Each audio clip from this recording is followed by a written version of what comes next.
I pledge allegiance To the flag of the United States of America and to the republic for which it stands, one nation, under God, indivisible, with liberty and justice for all.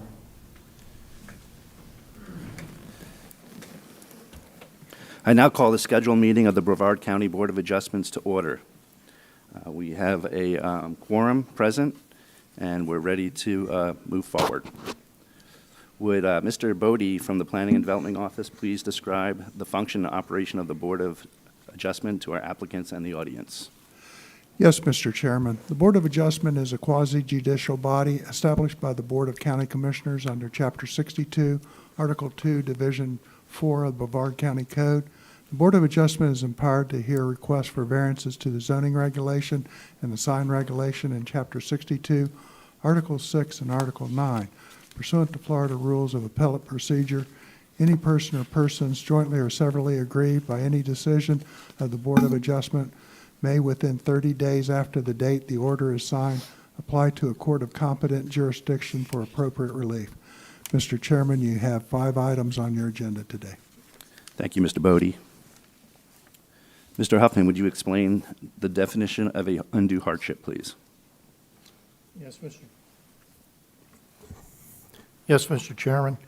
A variance may be granted when it is not contrary to the public interest and where, owing to special conditions, a literal enforcement of the provisions of this chapter will result in unnecessary and undue hardship.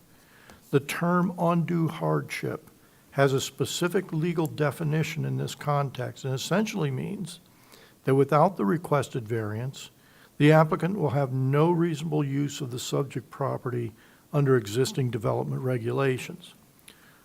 Personal medical reasons shall not be considered as grounds for establishing an undue hardship, sufficient to qualify an applicant for a variance. Economic reasons may be considered only in instances where the landowner cannot yield a reasonable use and/or a reasonable return under the existing land development regulations. The applicant must answer a hardship worksheet with 6 questions. The Board of Adjustments will discuss these questions today with each applicant who has requested a variance. Thank you, Mr. Huffman. I will now address our board members, the applicants, and our audience regarding the board's procedures for today's hearings. The Board of Adjustment is a quasi-judicial board with members appointed by the Board of County Commissioners and will utilize the Roberts Rules of Orders to conduct its proceedings. The chair is asking all board members not to ask questions while the applicants are making their presentations. Once the applicants have completed their presentation, we will begin board questioning with the board member who represents the applicant's district. When concluded, questioning is open to the full board. The chair will recognize each board member in turn. Once all board members have completed their questioning, we will open the floor to the audience who may be here to speak concerning the applicant's application. Anyone from the audience wishing to speak will be given an opportunity to address the board, only once.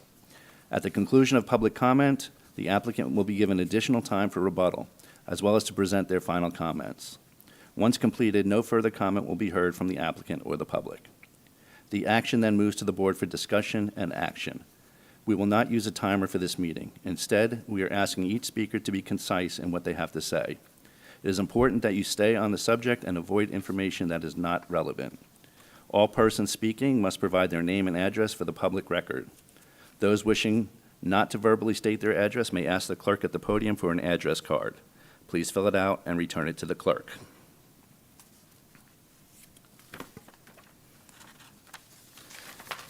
Our next order of business is to approve the minutes of our previous meeting last month. I didn't see them. Did anyone else on the board see them? No, they weren't included with the packet. Are we able to move to Mr. Chair, approve them at the next meeting? we'll have to bring both at next meeting. That's no problem. We'll approve the minutes at that time. I make a motion that we table the approval of the meeting minutes from last meeting till the next meeting in March. I don't know the date, specific date. March 20th. I'll second that, if there's no discussion. We have a motion and a second to postpone the approval of the minutes to the next Board of Adjustment meeting. All in favor, say aye. Aye. Aye. Any opposed? All right, the motion passes.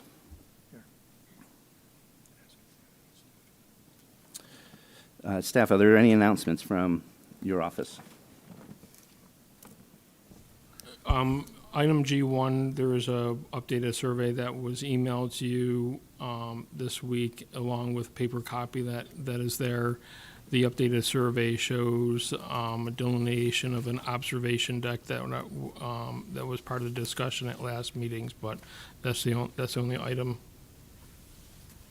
Did all the board members receive the updated survey? All right, thank you. Mr. Bodie, may we have the first applicant that is requesting a variance?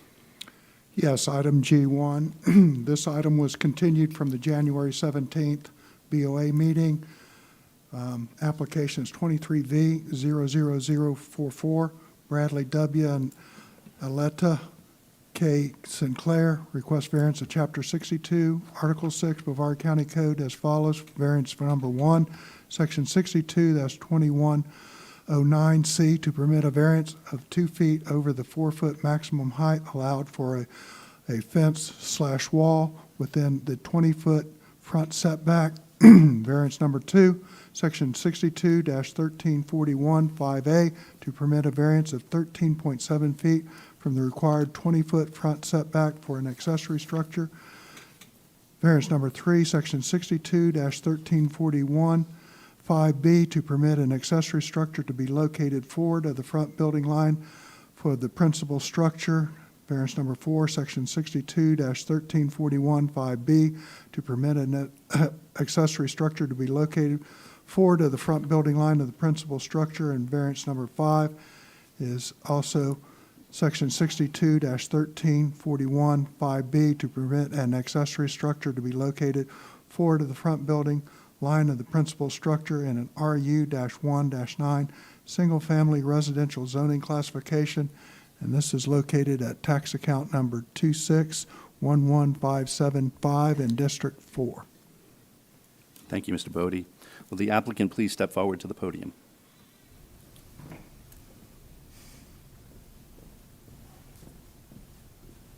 Would you please state your name and address for the record? Yes, sir. Just give me 1 minute. My name is Kim Rezanka. I'm with the law firm of Lacey Lyons Rezanka. I'm here on behalf of Bradley and Aleta Sinclair. They're in the audience with me in case you have specific questions I'm not able to answer, or any other things you would like to ask them. I do have additional documents to provide to you. I did have another copy of the survey. I wasn't sure you'd have them, All right, so before you get started, let's get you sworn in, if you don't mind. Would you raise your right hand? I've never been sworn in as a lawyer. You haven't. No. Are you afraid to? No, not at all, sir. I don't blame you. Do you swear and affirm that the evidence you're about to give to this Board of Adjustment is the truth? Yes, sir. Thank you. Is this the clerk over here? Are you? No. Okay. That's what I thought. I just wasn't sure. You can put it on the overhead. Okay. Do have copies, though. Thank you.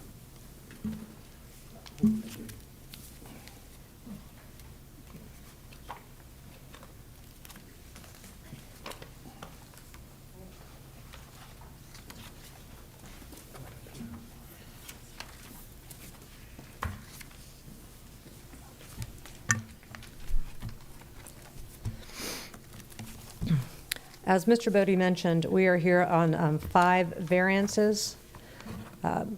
One is to allow a 6-foot fence to be built on the property line, and the other 4 are to deal with accessory structures that are in front of the front building, essentially. So the first page I gave you is the survey.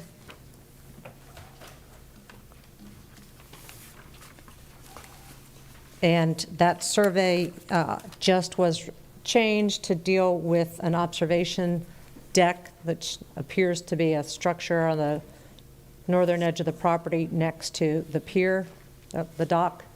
This property initially was purchased, just the southern parcel by the Sinclairs 40 years ago.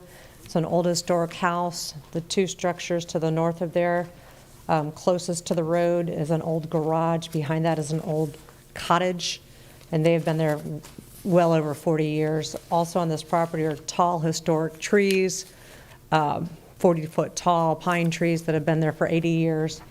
And the Sinclairs conglomerated this property over time.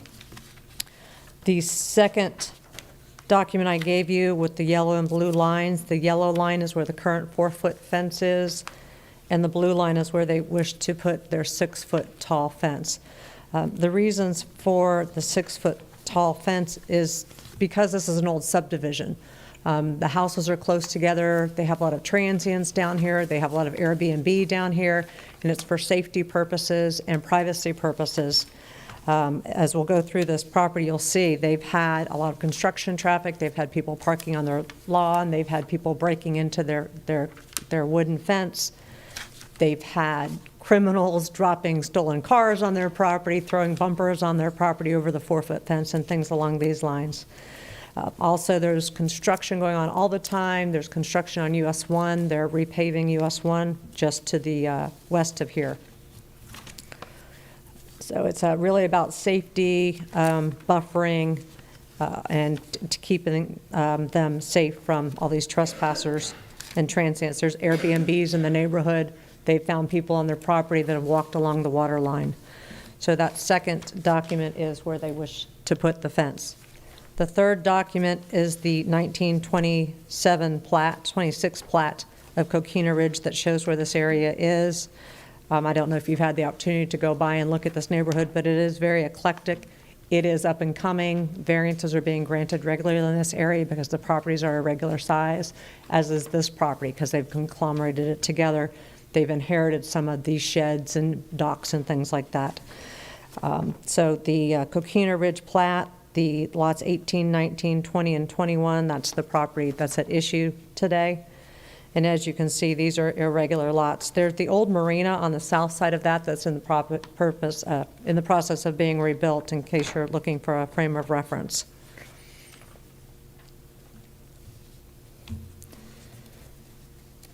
The next documents I have are pictures for you.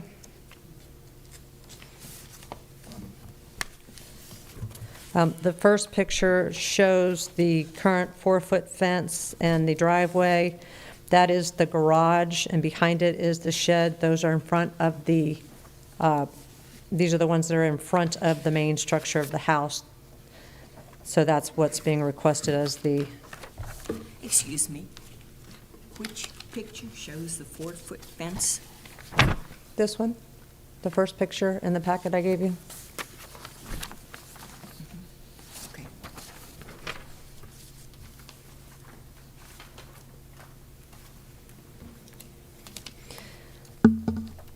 And on your drawing of the variance request, that's number 4 and number 5 that's being shown there.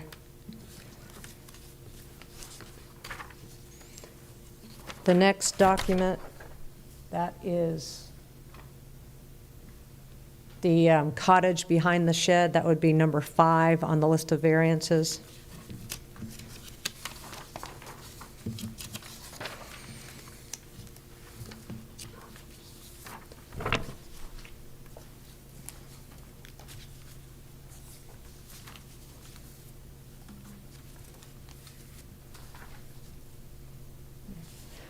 Then there's a stapled packet of pictures and letters. That first document is the south property line. It's the tree you've seen in the earlier pictures. That cone is the property line of Lot 18. That is where the 4-foot fence is allowed, but this is where the 6-foot fence is being requested. This is looking south. That is the property marker, and Mr. Sinclair measured this to the edge of the road as 10.5 feet.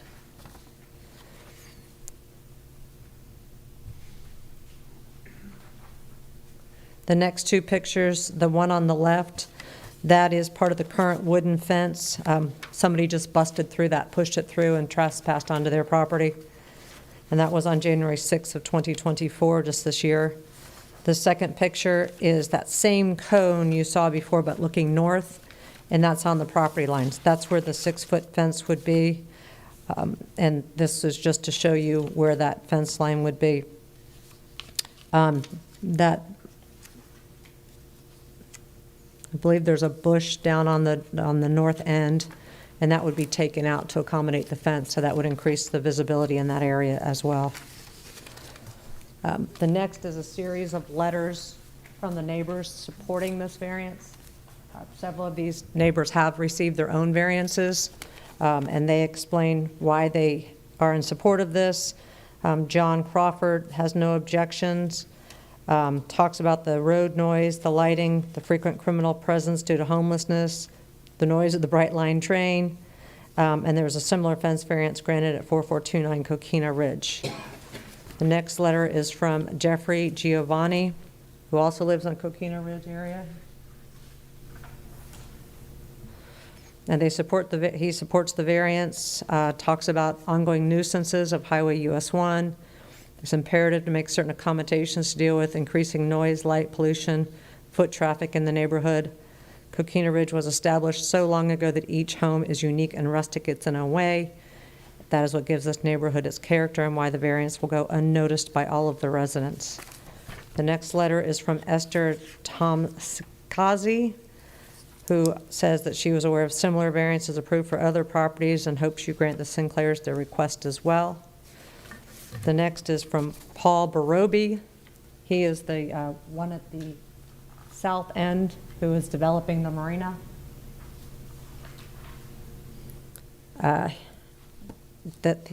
He's in favor of the request, talks about the lot sizes, the original structure placement, which the Sinclairs did not do. They bought the house that way with those structures, and that Mr. Sinclair has been a good neighbor. The last one is, this packet is from Kurt Smith, and he also requests that you approve the variances.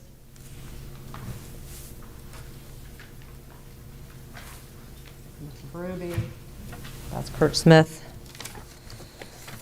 And then added to the packet, there is an email that Mr. Sinclair received on February 14th from Gail Guerin.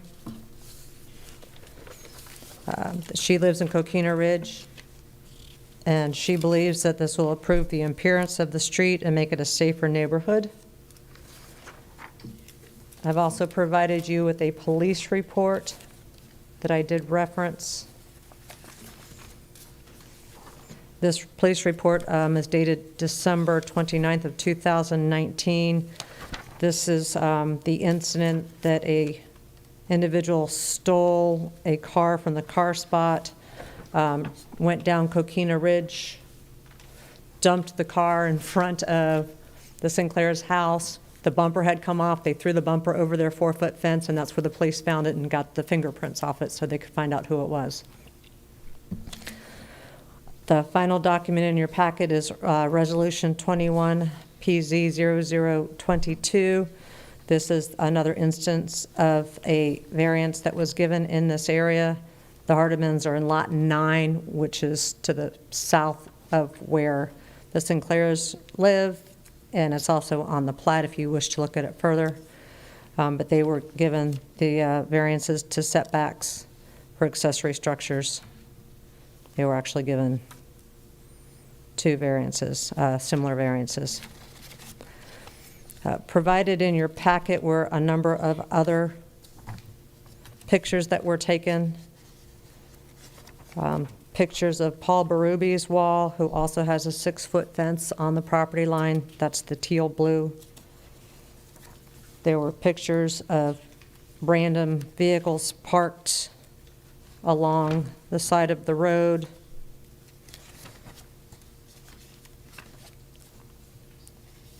There was a picture of trespassers. These are the ones that were looking at an Airbnb and just walking down the beach and walking onto people's properties. There's a picture of the Hardiman Family Revocable Trust property where that house is on the property line, not just a fence, the house itself.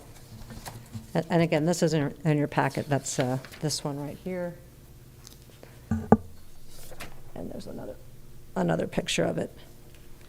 In your packet, labeled as Exhibit B, came in with the application, is a picture of where the fence would be. Again, the blue line and the red lines where there would be gates going into it. The last document, I believe, that's in your packet that was provided by staff is the fence location, variance number 1, and then the second page shows variances 2, 3, 4, and 5. So as the staff states, this request represents the applicant's request to build a 6-foot-high wall and legitimize 3 existing accessory structures because they weren't put there by them. They were put by the prior owners. When they conglomerated the land, they became non-conforming because they're in front of the primary structure. The document submitted as to the reasons for the variance it states the uniqueness of the neighborhood, the uniqueness of the conglomeration of the lots, that this house and these structures existed beforehand, that there is a real concern for safety in this neighborhood, and that's the reason for the 6-foot wall. The special conditions of this land is that these properties are in a longer straightaway, so there's more property in front of their house that's accessible to the general public, and that's why they wish to move the 6-foot fence further to the property line. This would make the property more aesthetically pleasing. Little enforcement of the code would not allow any modifications or improvements to the home, garage, or shed. The inability to have a 6-foot fence to keep out trespassers and transients and to secure the property. If this is not granted, they would be deprived of rights that other neighbors in the neighborhood have, as I've talked to you about the other fence variances that have been granted, the other 6-foot fence. And the special conditions of the location of the property, the size of the property, and the age of the property. With that, I ask that you approve the variances. I believe you can adopt the hardship worksheet as the justification to meet those criteria. And we're here to answer any questions that you may have. Thank you. Your application arises out of District 4, and our representative from District 4 is Dr. Bass. If you'd like to get started. I'm going to be referring to the photos and the surveys that were sent in our packet, which are similar to what you have. Maybe you've added a few, but that's what I'm going to be using, and those are the letters and the page numbers that I'm going to be referencing. So my first question to you is, in the packet that we received, and on page 18, it shows a truck parked in front of a fence, which is the fence that you've referred to. Is that fence 4 foot or 6 feet tall, that existing fence on the bare property here? That's 4 foot. Okay. I'm I sorry. thought That's so. a 6 foot. I Thank you. apologize. I thought so. I couldn't find the picture, so I was, Well, I'm going by what Yes. we were given. yes. Okay. All right, so you have a 6-foot fence that you've already installed on the proper property line. 20 feet back from the property line. But it's allowing random people to park on their property. I understand. Right. You said that. All right. You also commented, and I'm in agreement with you looking at my pictures, that there are other properties that do go out beyond the property balance or the property line. And if you look at our packet, page 22 and page 21, these are the typed numbers, not the printed numbers. You can see that the garages on these houses do protrude out further than the property line. So,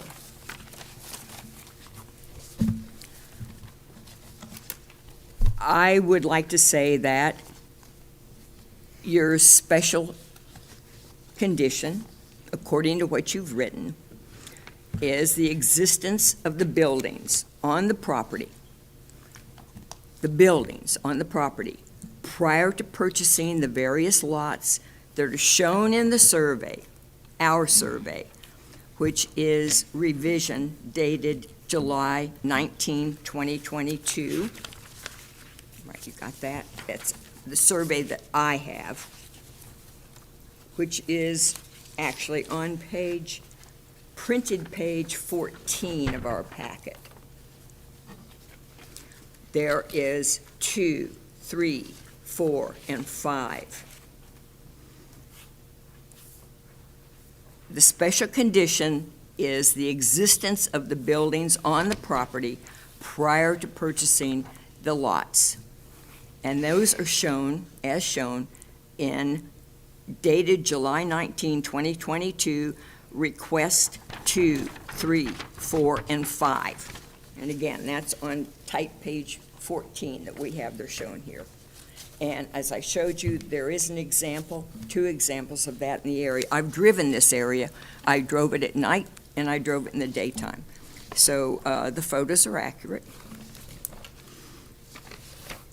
So granting a variance, I believe, on 2, 3, 4, and 5 will not confer any special privilege that is denied to other lands, because you can see it's already done.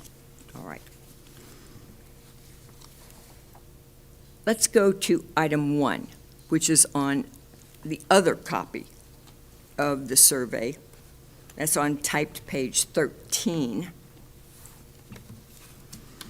And this requests 2 variances, and it's under item number 1. To permit a variance of 2 feet over the 4-foot maximum height allowed within the 20-foot setback. So you want to raise the fence. That's why I was asking what the first one is, and you already have a 6-foot fence there, which is 6-foot fence, and it is within the 20-foot setback, as shown in the picture. No, ma'am, the 6-foot fence is at the 20, it's 20 feet back from the property line. This picture, Yeah, that's 20 feet back from the property line. correct, Okay, which is the appropriate, according to the variant, according to Brevard County, that's the appropriate place. yes, ma'am. So you have a fence, Yes, which ma'am. is on the appropriate place, and it's 2 feet over what is allowed at this point. Actually, a 6-foot fence is allowed 20 feet back from the property line. We just can't put a 6-foot fence within that 20-foot setback. So you can have a 6-foot fence. Okay, At the well, the setback line. request says to prevent a variance of 2 feet over the 4-foot maximum height allowed by fence wall within the 20-foot setback. Right, that 2-foot variance would allow us to put allow the Sinclairs to put the 6-foot fence on the property line without a 20-foot setback. That's, No, because permit a variance of 13 feet from the required 20-foot setback for an accessory structure. That's Item for the- number 2. yeah, that's not related to the fence. That is related to, Well, then we will say that you have existing a 6-foot fence on the property line. we have a 6-foot fence 20 feet back from the property line. It's, Okay. the variance, Okay. it's very awkward the way they're written. I've always thought that's, and Mr. Bodie could explain it much better from a surveying perspective. It's just, I've read his material. yeah, it's just very awkward. But what we're asking to do is put a 6-foot fence on the property line. I understand what you're Okay. asking for. Okay. What I'm determining here is what you already have, which is a 6-foot fence within the required area. Yes, ma'am, 20 foot All right. back, yes. Now, as I said, I've driven this road, and as stated, what you've written in your documents here, is that the platted right-of-way of Coquina Ridge Drive is substandard, and that indeed is true. I drove it in day and night.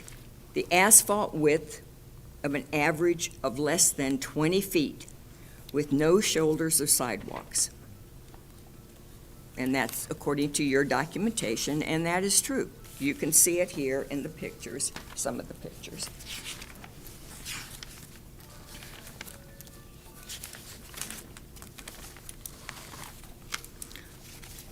Now, if you look at the picture on type page 20, which shows the neighbor to the west, it shows their driveway, which is on the curve, which is just west of the applicant's house.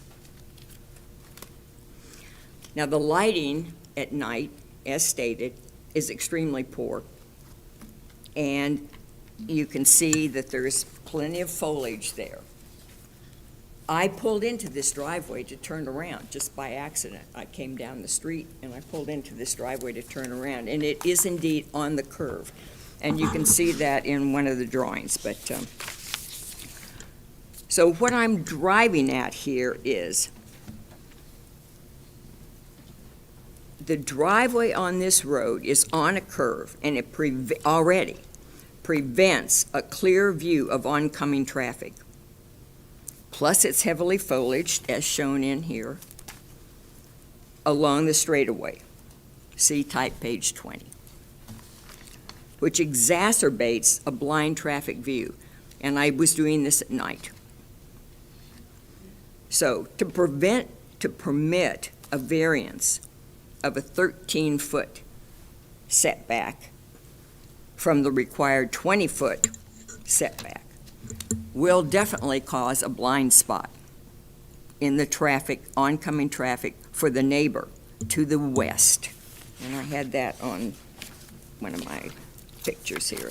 On the west would be on printed page 6. You can see the property here with the potential fence going out to the roadway, and the neighbor immediately next to them, which is on number 21, or yes, 21, and then 22.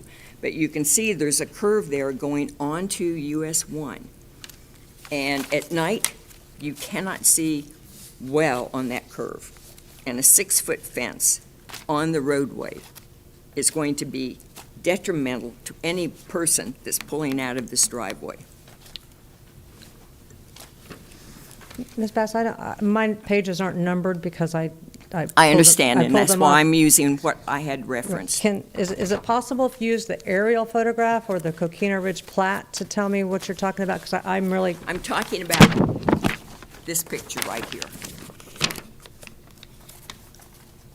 all right.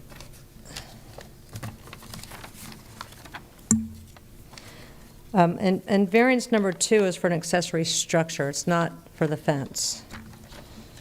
Correct. Okay. I'm referring to number 1. Variance factor number 1. Okay, so regarding that, what is the number of the lot you're referencing on the page you just showed me, if you don't? It's hard to see. Okay, It's the one to the west. So if you're coming around the curve going towards US 1, which is only not that far away, where on the other side is very long, this one, the small one, which is right next, and it's also shown in this picture, the driveway.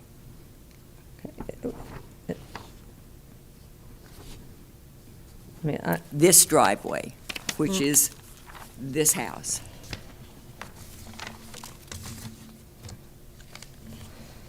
so these are properties across the street? No, this is property right next door. Okay, you keep saying west, and west would be across the road. All right, I don't know, there's no direction on here. This is US 1, it runs north and south. So let's say it's on the north side. Okay, And as presented in the photo which you presented in the packet the first time, on page 20, you can see that driveway. And that's the one I pulled into at night. okay, and I'd have to ask, it's the trespasser?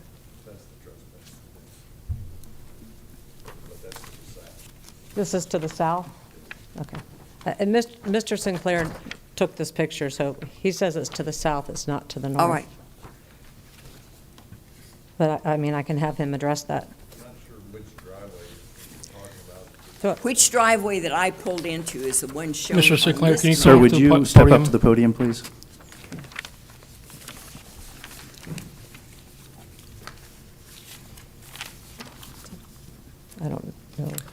Thank you. We're going to ask you a couple of questions, like to swear you in. I'm ready. All right. Do you promise to tell the truth to this board? Yes, sir. Thank you. State your name. No, Bradley Sinclair. And she's talking, can you locate the driveway of the trespassers on one of these two maps? Yes, this is Jeff Giovanni's. Do we have a letter from him? That is south, so that is this house right there. Not south. These two small ones, these two little ones right here on the curve. Okay, so the one to the north, Yes, that is owned by, immediately to the north. right, that's owned by John Taylor. He passed away, and I think his family still owns it. They're trying to rent it. Yes, there was a car in the driveway when I Right. pulled in. Yeah, And that bush, Mr. Sinclair, on your north property line, is that the bush you're going to take down to put in the fence? yes. And it actually goes all the way out to the road right now, so Mm-hmm. Right, it'll be. and it's shown in this picture. Yes. No, that's the wrong. This one facing the other way? Yes, that's Okay. looking to the south. That's in front of. Can you Jeff. mark that so I can, Well, that's. this picture, page 6, that says But That's I'm trespass? right, more that's right concerned here. in the house to the north. Right, And that's your, And the house next to that. right, and that's owned by Esther, I don't know how you say her last name, who also gave us a letter saying that she didn't have any problems. She's further away on the curve, Well, yes. she's the one, I think you're talking, can I ask you a question? Which driveway was it that you pulled into? Was the first one north The or the first second one one north? next to your property. The Okay. one next to your property, Okay, on the north side. okay. And that's the one that has the blocking of the bush? Yeah, that's the bush he plans to take out to No, put. it is on the curve, right here. This is also in your packet. He's marked with the star of trespassers, Yes, I understand the trespassers. but that's. I'm concerned about people pulling into the driveway and pulling out and not being able to see when you have a 6-foot fence on the road, well, 3 feet back from the road. am I allowed to talk or only, okay. The fence will actually be 10 and a half feet back from the road. Well, if you look at the cones, one of those pictures, when you're looking that direction, you can see the cone in the bushes. I think it was the one where she had, that one. So, you're making All me right. dizzy turning it upside down. Well, this thing is. The asphalt width is an average of less than 20 feet. And so it's a very narrow road, and there is a curve right here. So, Well, yes, but if you look at that picture, you can see the other cone. That's why I put the cone in there. It's inside that bush. So that's where the wall will be. The bush will be gone, and that's 10 and a half feet back from the blacktop is where the fence would be. I So- located the property markers myself. Those are concrete property markers. if we look at the picture on page 7 of our packet, type page 7, you can see the depiction of where the fence would be and where the driveway to the north side is coming out to the street. And she's one of the people who Not wrote the a one letter. next to you. You said it was someone else. It's, the one to the north is John Taylor, who Right. passed away. The one next to that, which I think is where the curve starts, is Esther. I don't know how you say her last name, but she gave me a letter saying that she didn't have Yes, any. and she is further away, indeed. All right? And she's still within the 200-foot radius, I think, from my property. so. Mhm. Is this the page 7? Do you all have any other questions? Do you have any questions? Yeah, questions are. Yes, I'm finished. Okay. But Do you have any I do questions? plan on taking the bush out. The visibility No. will actually increase because there will be a 10 and a half foot. It wasn't about the bush. Well, there'll be, the wall will be 10 and a half feet back from the road. Right now, the bush grows all the way out to the road, and so it'll increase the visibility, so. Mr. Huffman, do you have any questions? Yes, yes. I'm just looking at, in the packet, page 13, and other ones. They show that there are 2 docks out there, so apparently you've consolidated some lots here for I your bought the property. initial lot in 1987. We've lived in that house since 1987. Then the second lot, I forget the numbers, is it 18, 19?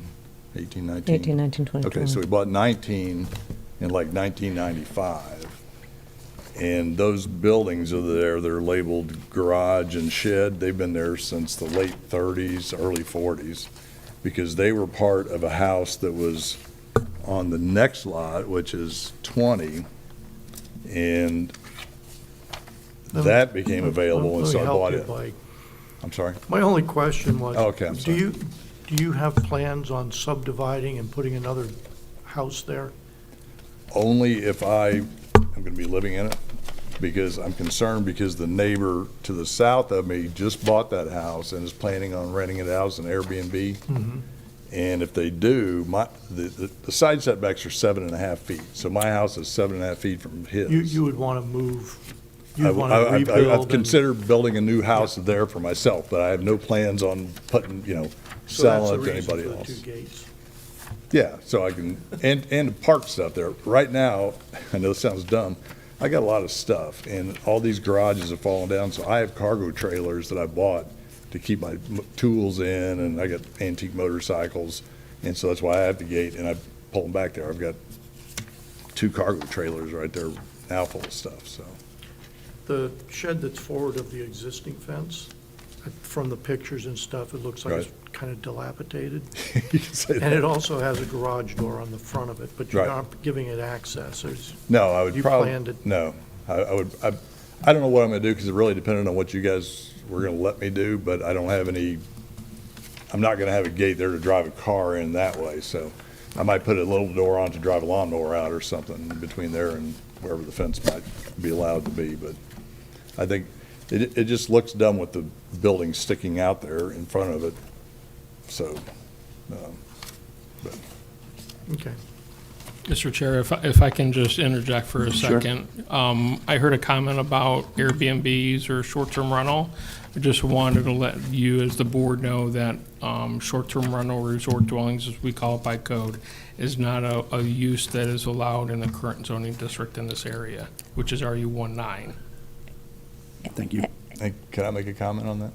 When I asked the people who bought the house, and I said, very politely, because it's the first time I met them, this isn't zoned for Airbnbs. And she said, well, they're all over the place, so who's going to stop us?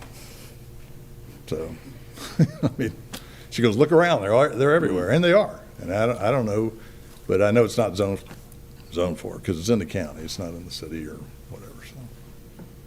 Okay, no, that's it for me. All right, I just have a few questions. Sure. First, I want to make sure the record's clear of what we're doing. You're asking for, in variance 1, to allow for 2 extra feet of the 4-foot allowable fence height within the 20-foot setback. Yes, For variance 2, you're legitimizing the location of the garage, which is within the setback. right. For 3, 4, and 5, you're just legitimizing 3 accessory structures that are forward of the primary structure. Right. Right, so, I did hear you say you'll cut back those trees to 10.5 feet where the wall's going to go. It's a wall, not a fence, correct? Well, I plan on putting a wall up, just like Mr. Berube has down the street from me, that was granted, I don't know when his was granted, but that's what I want to make it look like. It's going to be a nice masonry wall, 6 feet, but like I said, it's 10.5 feet away from the road, and right now, the bush and everything else grows out to the road, so. Right. And then from the disregard, Mr. Berube is also, he's fixing up the marina at the end of the street, and he's also a resident in the neighborhood? He built a brand-new house right down by the marina. Okay. The marina's there, there's one house that's part of the marina. He bought the lot next to that, tore down the existing house and built a really nice 2-story house, and he's got a 6-foot wall right on his property line.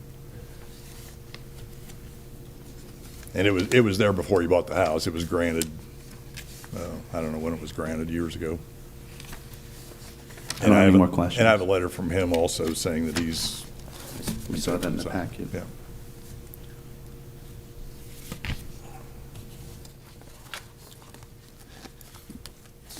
You good?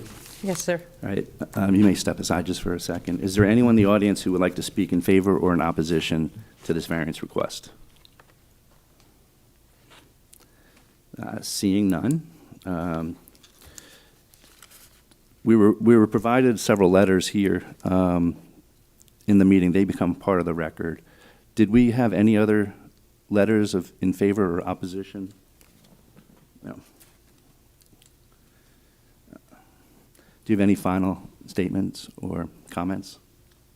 I just think it will improve the looks of the neighborhood. It'll improve the safety of the neighborhood.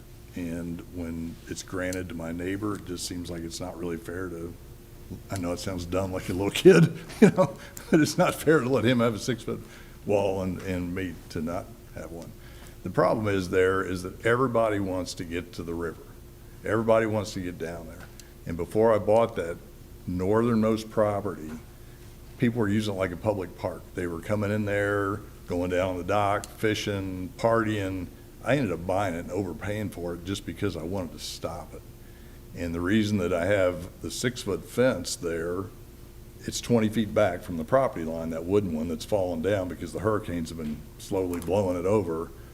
And I'm gonna have to replace it one way or another, and I would prefer to have it out closer to the road because the land out in front of that fence is useless to me. I can't really do anything there other than chase people away that park there. I mean, I mow it, but I mean, so if I could move the wall out there, then I could use that extra 20 feet in my backyard, so to speak, so.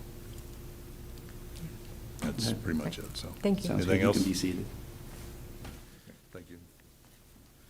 We now move the agenda for this application to the board discussion and action, and we'll start with Dr. Bass, if you have any. We have to have a motion before we discuss. We do? All right, for discussion purposes, is there anyone that'd like to make a motion? All right, I'll make a motion that we have a discussion of this You between make a board motion members. to approve the variances? That's a different motion. That's the motion we're looking for. All right. You make a motion to approve or disapprove, and then we discuss. That's what I Okay. just said. No, she said to discuss. No, it's either approve or disapprove, and then we discuss. Thank you. I'm sorry. That's okay. Maybe we should get someone else to say it, but Okay, I the understand. procedures that I have seen us do in the past is that we make a motion to approve or disapprove, then we discuss it, and then we vote on the motion. That's right. That's the sequence. All right. So you would make a motion to approve or Yes. disapprove the 5 variance requests? I make a motion to approve the variance requests 2, 3, 4, and 5 as depicted on the survey revision dated July 19, 2022. Do we have a second for approving the variance requests 2, 3, 4, and 5? I'll second. Okay, we have a motion to approve variance requests 2, 3, 4, and 5, and a second.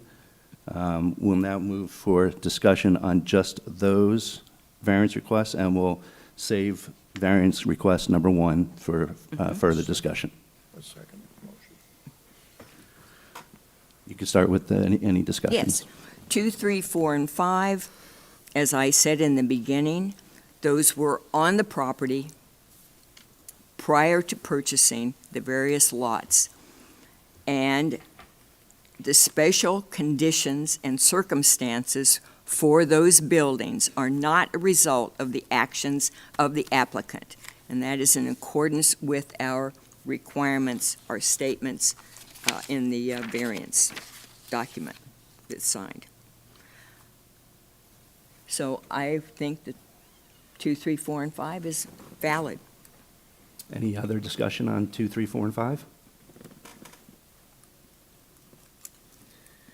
Hearing none, I will go through the 6 factors for the undue hardship.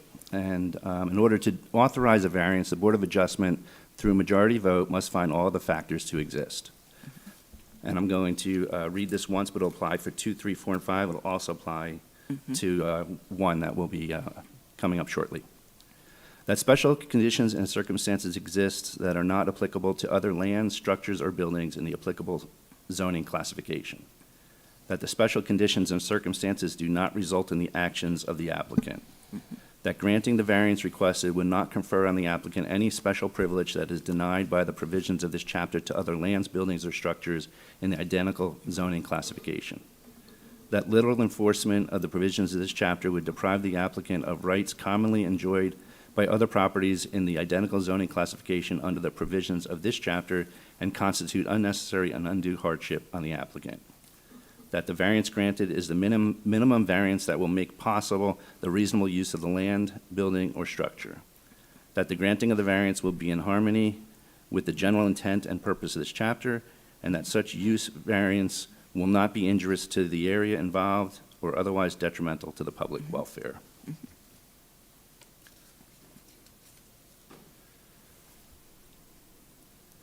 I will now call this motion to vote.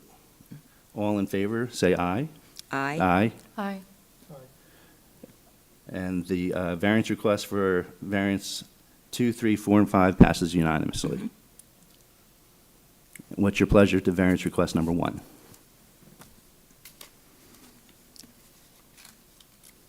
In variance request number 1, there is an existing 6-foot fence, which is 2 Are you gonna feet make a- over.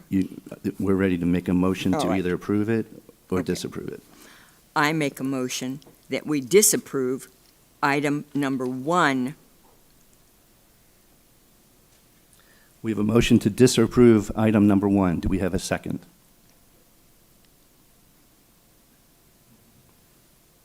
We do not have a second Okay. for your motion. Is there another motion to be made for item number 1?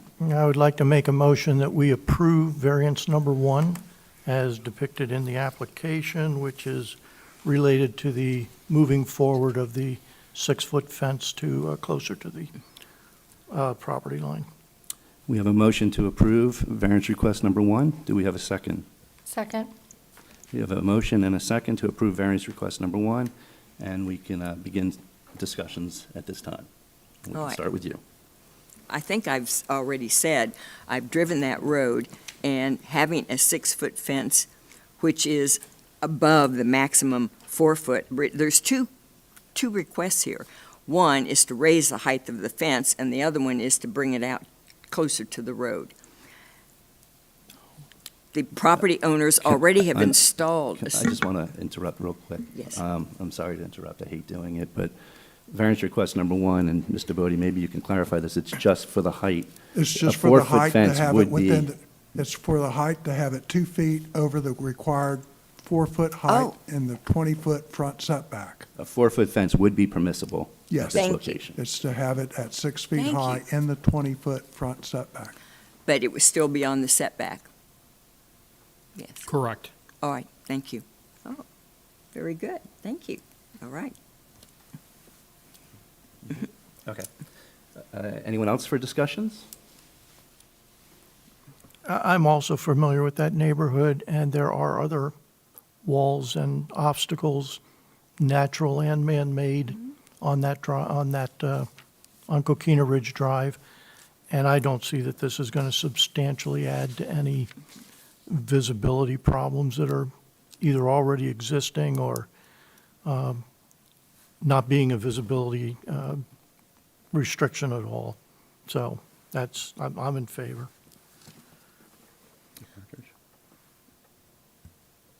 No additional comments? I'd just So- like to add that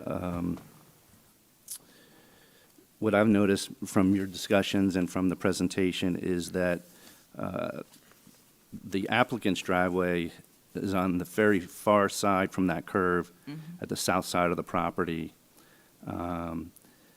The property that you're concerned with is the adjacent property, just on the north of it.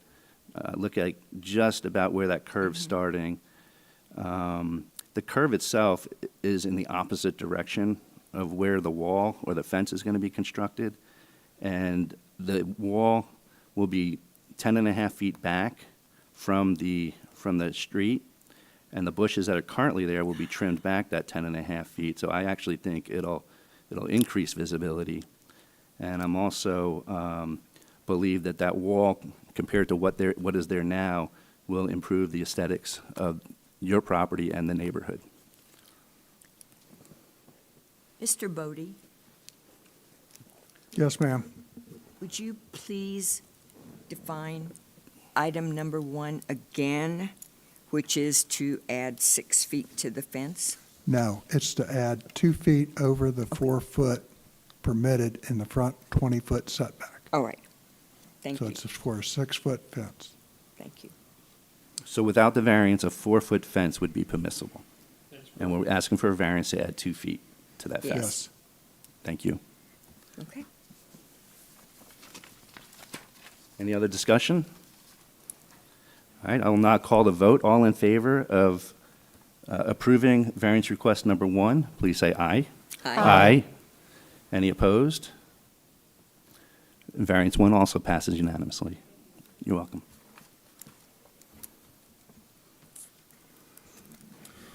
Mr. Bodie, may we please have the next applicant?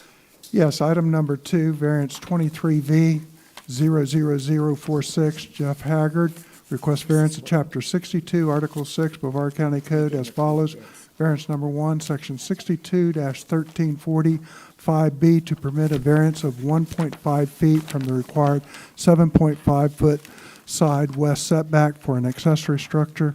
And variance number 2, 5 feet from the 5-foot separation requirement required for an accessory structure in an RU-1-13 single-family residential zoning classification. And this is located at tax account number 2437357 in District 2.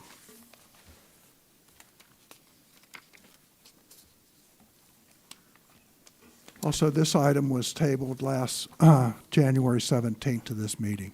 Will the applicant please step forward to the podium? Please state your name and address for the record. Jeff Haggard, 560 Amber Lane, Cocoa. Mr. Haggard, do you swear and affirm that the evidence you are about to give to this Board of Adjustment is the truth? Yes. Thank you. Please speak directly into the microphone and present your matter.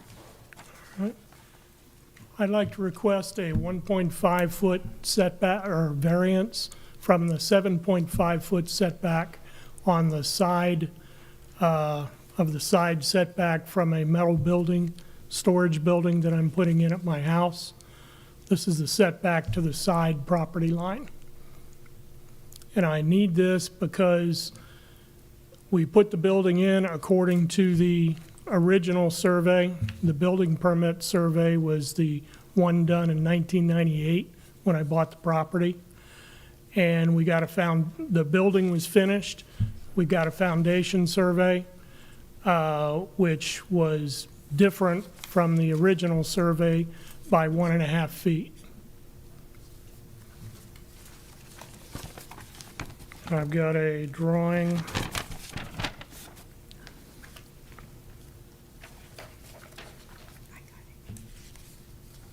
Right.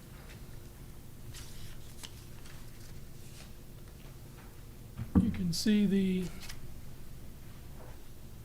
got it lined up right here. The two survey lines agree at the southwest corner. When I first bought the property, I put in a fence just inside the property line. That fence is still there. The red line shows the foundation survey, which agrees at the southwest corner, but it's about a 1.5 degree difference in angle. So that comes up to a 1.5-foot difference on the north end where the north part of the building is. So we put the building in 7.5 feet from the fence because I knew the property line was farther than that, so I had a little bit of a cushion. But I wasn't counting on the new survey being a 1.5 foot off. There is also an existing carport here that I put in right after I bought the property. And I need a variance for the setback between the house and the carport. Right now, it's within about 1 foot on the ground. And this dormer angles out a little bit, so it's a little closer, 6 foot up.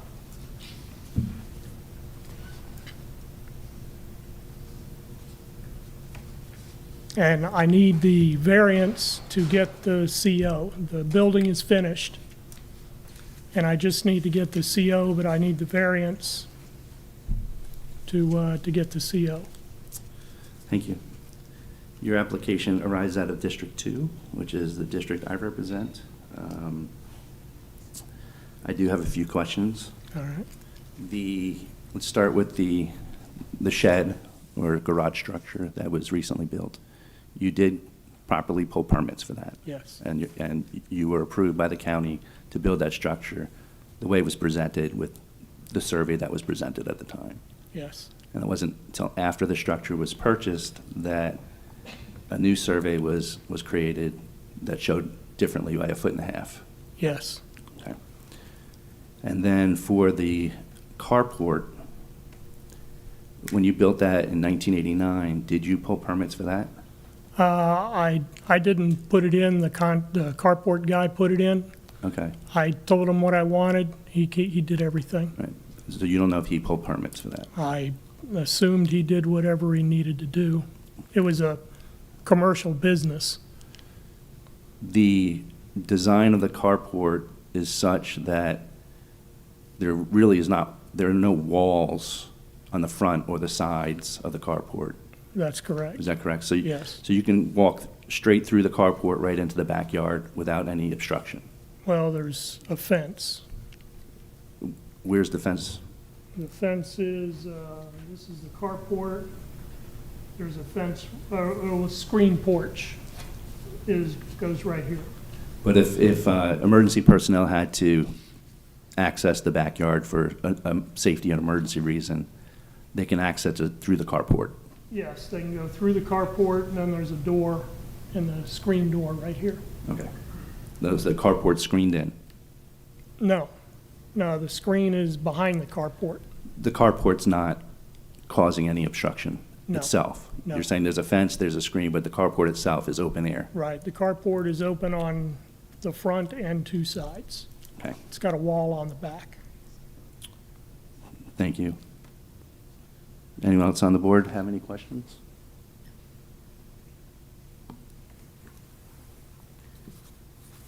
It's always dangerous to try and interpret things from these aerial photographs where people draw lines on them.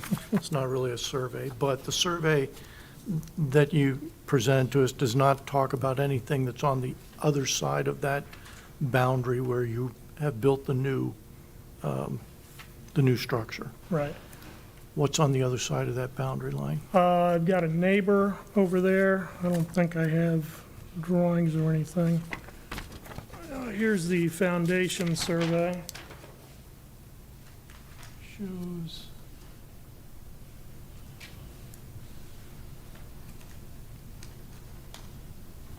Let me get it.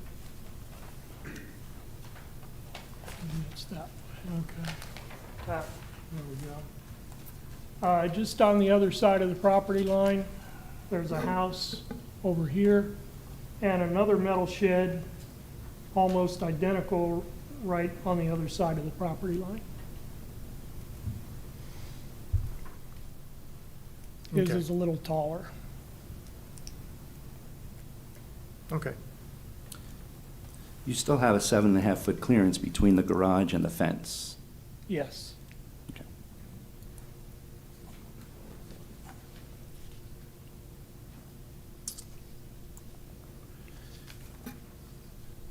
Is that, if you have, could you step aside just for a quick sec? Is there anyone in the audience who'd like to speak in favor or in opposition of this variance?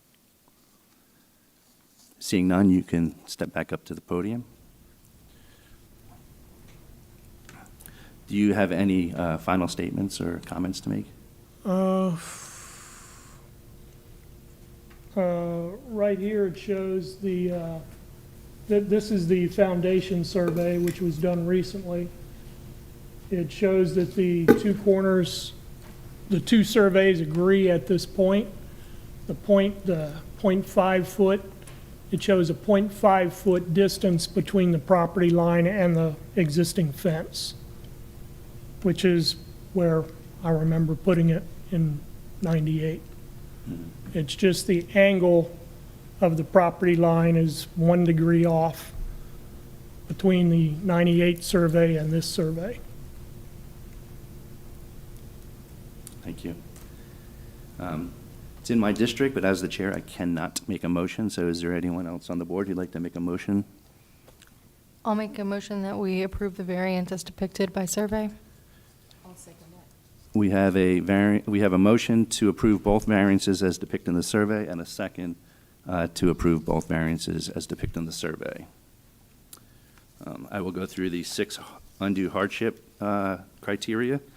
In order to authorize any variance, the Board of Adjustment, through a majority vote, must find all the following factors to exist: that special conditions and circumstances exist which are not applicable to other land, structures, or buildings in the applicable zoning classification; that the special conditions and circumstances do not result from the actions of the applicant; that granting the variance requested will not confer on the applicant any special privilege that is denied by the provisions of this chapter to other lands, buildings, or structures in the identical zoning classification; that literal enforcement of the provisions of this chapter would deprive the applicant of rights commonly enjoyed by other properties in the identical zoning classification under the provisions of this chapter and constitute unnecessary undue hardship on the applicant; that the variance granted is the minimum variance that will make possible the reasonable use of the land, building, or structure; that the granting of the variance will be in harmony with the general intent and purpose of this chapter, and that such use variance will not be injurious to the area involved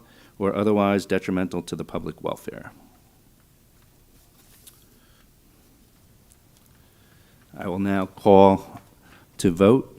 All in favor of approving the 2 variance requests as depicted in the survey, say aye. Aye. Aye. Any opposed? Your variance requests both are approved unanimously, sir. Thank you. Thank you. Ladies and gentlemen. Mr. Bodie, may we please have the next applicant? Yes. Variance 23V00051, George R. and Kathy A. Johnson request variance at Chapter 62, Article 6, Brevard County Code as follows. Variance number 1, Section 62, 1406, 7C, to permit a variance of 4.9 feet from the required 10-foot side west setback for a principal structure in an RVP recreational vehicle park zoning classification, and this is located at tax account number 2113201 in District 4. Thank you. Will you please come up to the podium? This is in District 4.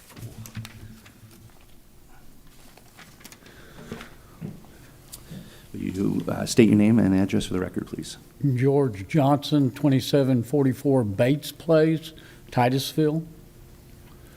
Mr. Johnson, do you swear and affirm that the evidence you are about to give to this Board of Adjustment is the truth? I do. Thank you. Please speak directly into the microphone and let us know Okay. what you're asking for. We are attempting to build a home in the Willow Lakes RV Park. When the engineer or draftsman that built the plans there, he was under the impression, as I was, that we about the distance of the setbacks, and consequently we found out that we were both wrong, and so we are applying for a variance to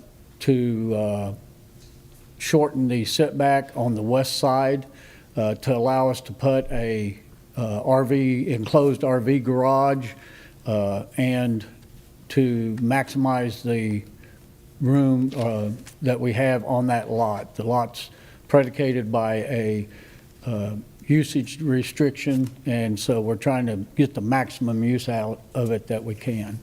And we're doing almost identically the same thing as our neighbor across the road at 2763 Bates, who has a letter, I have a letter from them saying, as well as the other surrounding immediate neighbors, that they have no problems with this, and they were granted a variance for the similar setback approval.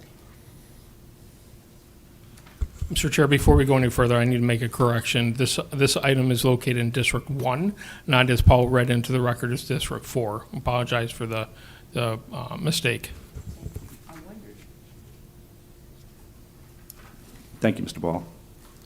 And originating out of District 1, Ms. Partridge, you can start with any questioning if you have any.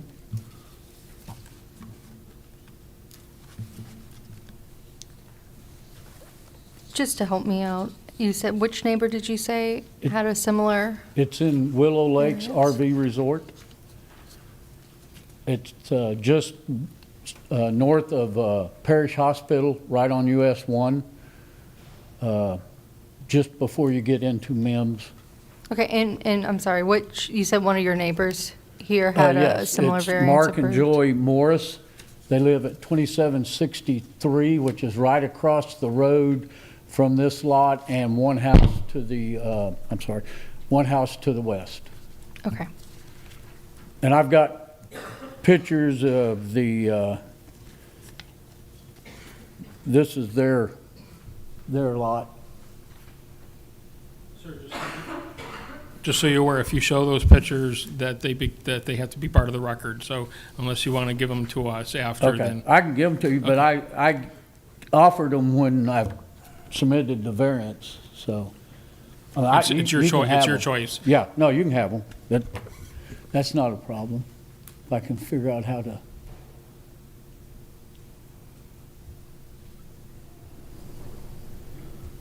Never been good at puzzles. So that's the neighbors, and they got a variance from their, because they were building their house, and the kitchen, the way it was laid out, the kitchen was wider than it was supposed to be, so. And then I've got all my immediate neighbors, I have letters that I attached with the permit saying they had no problems with that. No further questions from me? Mr. Huffman? Yeah, you say you attached letters from? You mentioned there were letters Yes, sir. from, I attached that, but I've got them here. it's okay. My only question is one of those letters of support from the neighbor that you are crowding for less? Yeah, Like, it is. you have a letter from The, them? Yeah, if you'll That's notice fine. this. I'll this- take your word for it. Yeah, so if you look at this, the neighbor, you can see the house, I keep hitting that. The tan house to the west is Mary Satterfield, and she has, I have a letter from her. That's As well. fine. For me, if you have concurrence with someone who you potentially, are violating their rights or whatever. Yeah. That's good. One of the reasons we can't go to the east is that's a home that we are living in now, so, and we're within that 5-foot setbacks on one side, so that takes up one side of our allowed 5-foot setbacks, so, We're good. You answered my question. okay. Thanks. Mr. Chair, we do have 4 letters of support for the applicant.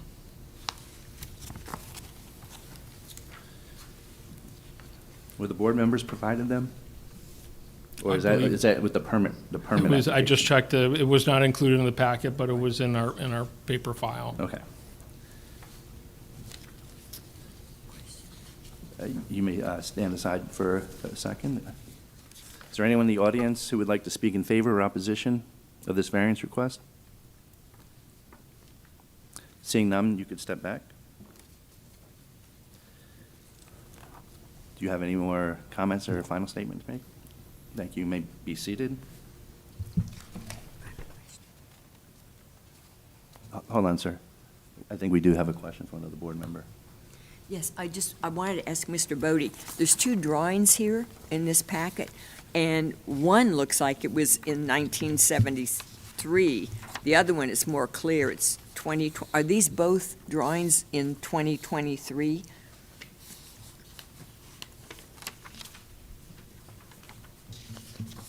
I just can't read the bottom. They're both the same drawing. One of them was just shrunk down, and then the other one is the sealed copy. Okay, They're both the same survey, though. okay, thank you. I was just looking at the date and it wasn't clear. All right, thank you. All right, we'll now move the agenda for this application to the board for discussion and action. Sir? Sir, I need the pictures. You could,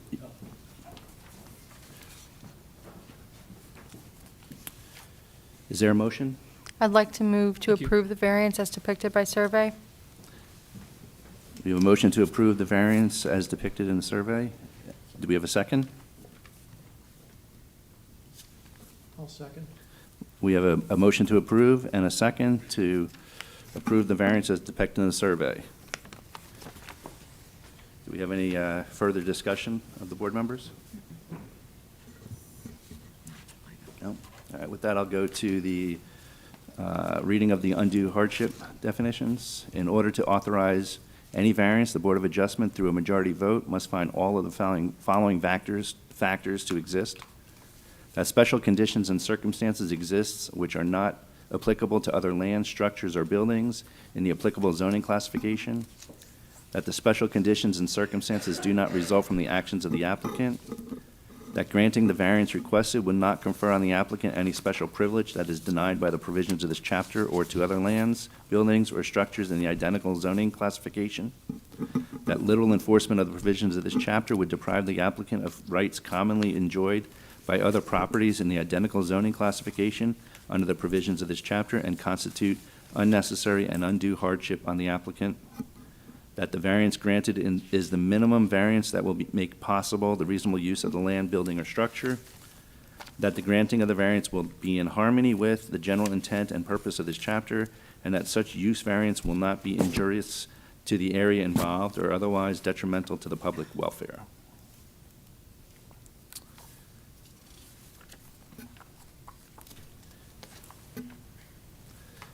I will now call the motion to a vote. All in favor, say aye. Aye. Aye. Aye. Any opposed? No. Your variance request passes unanimously. Thank you. Mr. Bodie, may we please have the next applicant? Yes, item number 4, variance 23V00052, Roxy and Cheri White request variance, Chapter 62, Article 6, Brevard County Code as follows. Variance number 1, Section 62-2100.5, 1B, to permit a variance of 606 square feet over the permitted 3,790 square feet of all attached for all detached accessory buildings exceeding the floor area of the principal structure. Variance number 2, Section 62-1336-5B, to permit a variance of 3.1 feet from the required 15-foot side south setback for an accessory structure. Variance number 3, Section 62-1336-5B, to permit a variance of 2.5 feet from the required 15-foot rear setback for an accessory structure. Variance number 4, Section 62-2100.5, 1D, to permit a variance of 423 square feet over the permitted 50% of living area of the principal structure. Size limitations for an accessory structure. Variance number 5, Section 62-2100.5, 1A, to permit a variance of 1 additional accessory structure over the permitted 7 accessory structures allowed in an RR1 rural residential zoning classification. And this is located at I'm asking for the variance. I'd need some clarification initially on the additional structure, because when I first went in, they said we had 7 structures, and then when I went in to apply, they said we had 8. The difference is we have outdoor kitchen that has no walls, but it does have a roof. So is that considered a structure, or is that not considered a structure? I'll defer to staff. Which accessory structure are you questioning? The one that I'm talking about, oops, sorry. May I? Okay.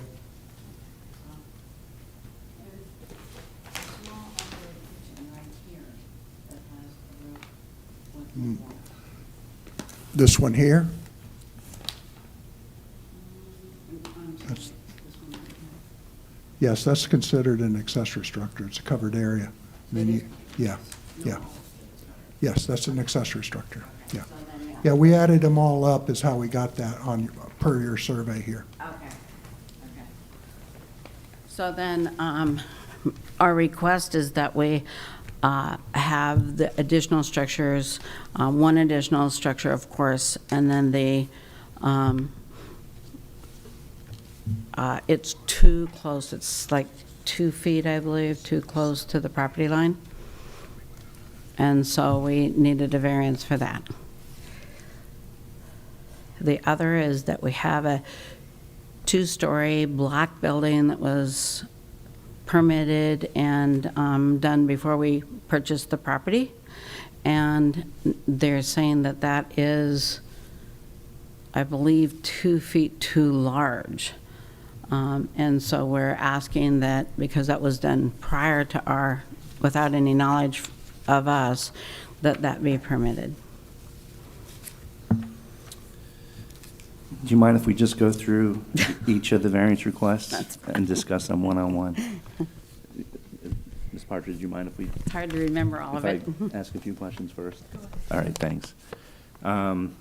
Your first variance request is to permit a variance of 606 square feet over the permitted 3,790 square feet of all detached accessory buildings exceeding the floor area of the principal structure. So that particular one, and correct me if I'm wrong, Mr. Bodie, when you total up the area of all those accessory structures, they're 606 square feet over their permitted 3,790 square feet. Is that? Yes, that's correct. Okay. All accessory structures cannot total more than what the floor area of the principal structure is. Okay. No. Can I jump in and ask a question? So, Sure. Is this to legitimize all the existing structures? Is there a new structure that you're looking to There was build? 2 new structures that we applied for. When we originally had them put on, we had them put on by a contractor, so we thought they were permitted and everything, but in retrospect, we have a state stamp, and everything, the building itself has a permit, but it wasn't permitted on the property by the county. So when we went to permit on the property by the county, then we realized that those 2 new buildings, one is, I want to say 2 foot too close to the property line, of which we don't really have any close neighbors to that particular property line. So it doesn't really affect anybody other than the fact that we're out of compliance.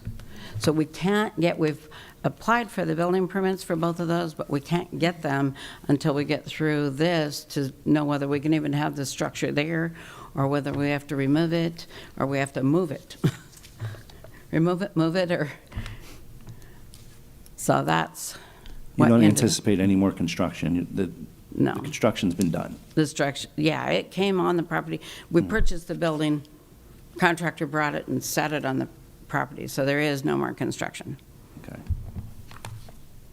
The second variance request is to permit a variance of 3.1 foot from the required 15-foot south setback for an accessory structure. One of those That's the accessory one that I'm structures talking about, yeah. are 3.1 feet too close to the property line, within Correct. the setback. Correct. Your third is to permit a variance of 2.8 feet from the required 15-foot rear setback for an accessory structure. Either that same structure or another structure is 2.8 feet within the setback towards the property line. Towards that back property line. Is that, That would be the two-story building that I'm talking about. that's your two-story building? Okay. It's, and your two-story building is an accessory structure. It's a garage. It's a garage.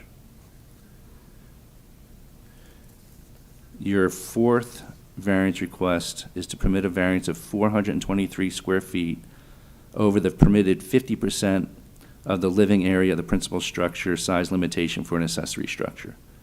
So you have your principal structure on the property. You cannot have a accessory structure that's over 50% of that size, but you have one that's 423 feet That's above that size. that about that garage. size. That's the garage. And the garage is newly built or newly placed on the property.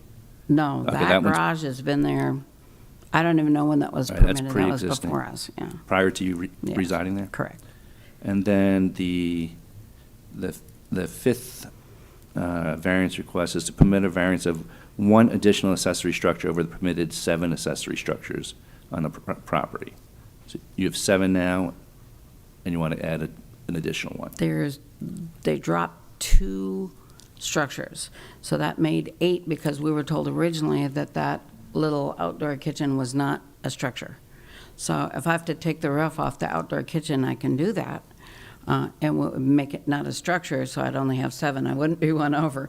But that's what happened. Okay. I apologize for jumping in there. I just need some clarification, but if you have any questions, we can.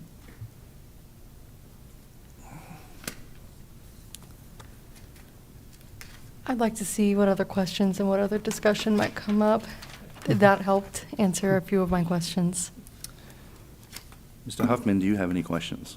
Of course. All right. Just because I'm old and I need structure in order to get my thoughts together, are you able to put this Sure. picture up on the overhead? So, I don't have it, but I can. oh, you don't? Could I borrow someone else so I could? Well, here. Okay. Yeah, that's fine. That's fine. So,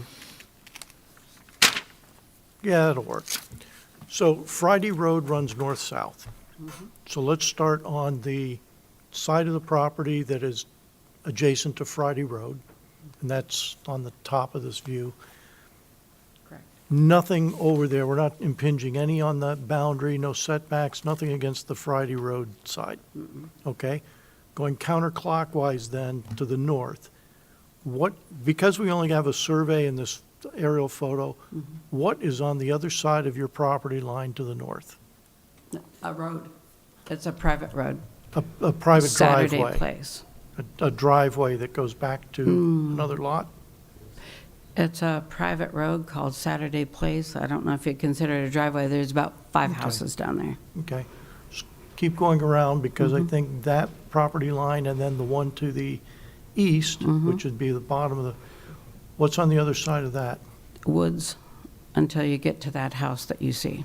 Okay. And so there's a vegetation strip between what they use as that property and yours.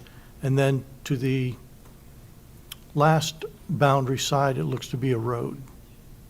Well, there is a property between there that's wooded, and on Craig Road, on the corner where you see the heavily wooded area, there is a house in there.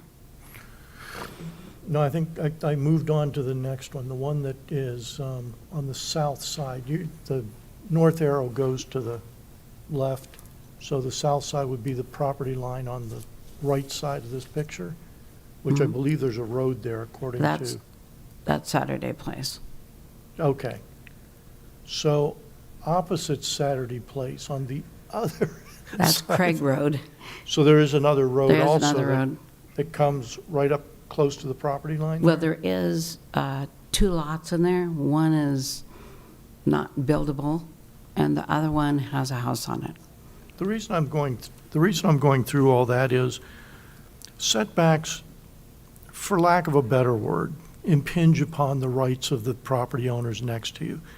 Since I don't see anything other than roads and, at this point, unoccupied property, it gives me comfort that we're not impinging on the neighbors. The only neighbor we would have would be on Craig Road up at the north corner in those trees there, but the property line that we're discussing isn't there. The property line that we're discussing would be the west property line. That's the only thing we're asking about is the west property line, and there is vegetation. Can you point to it? I'm sorry? Can you point to it on the picture so Oh. we see? Yeah, there. Yeah. Thank you. Okay. Well, this one. I'm sorry. Right there. Okay. There's just vegetation, and then there's this house. Can you make sure you're talking to the microphone? It's being recorded, so you Oh, need I'm to. sorry. Yeah. So there's just the vegetation, and then the one house past the vegetation, Okay, down in here.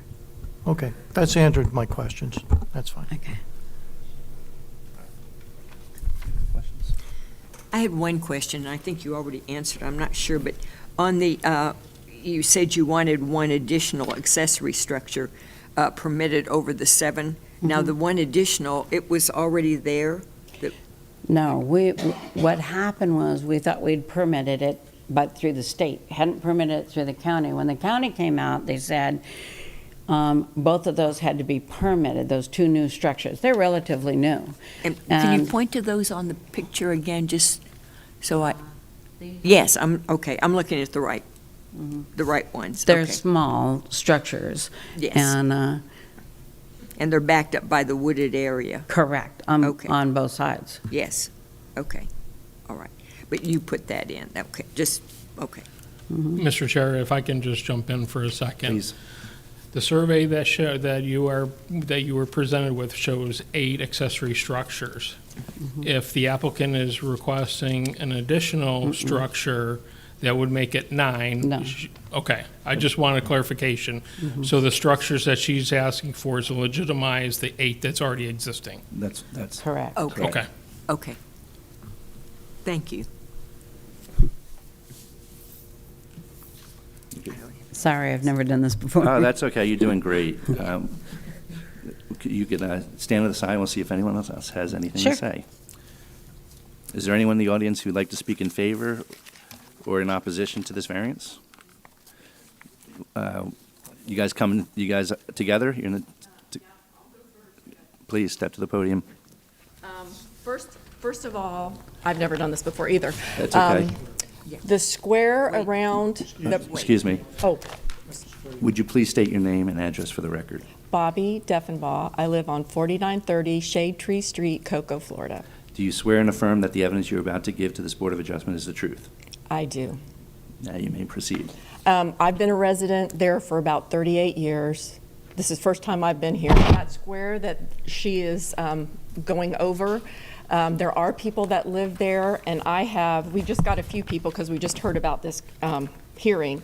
The Craig, on Craig Road, there is one person that lives directly into where they have all these buildings that they're putting up, and that's Linda. And that, Ma'am, this audience member's turn to speak.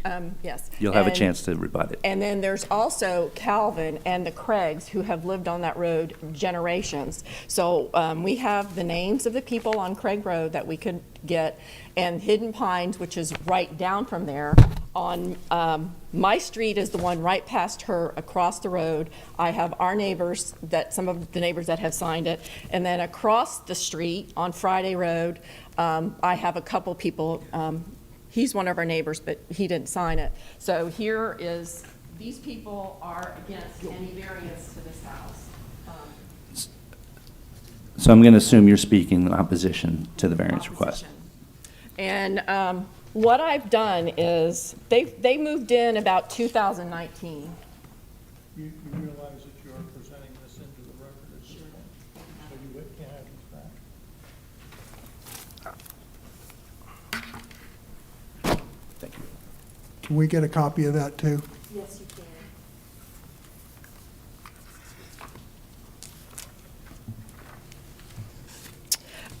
I've just sequentially numbered these because I just kind of want to show you what's happening at that property.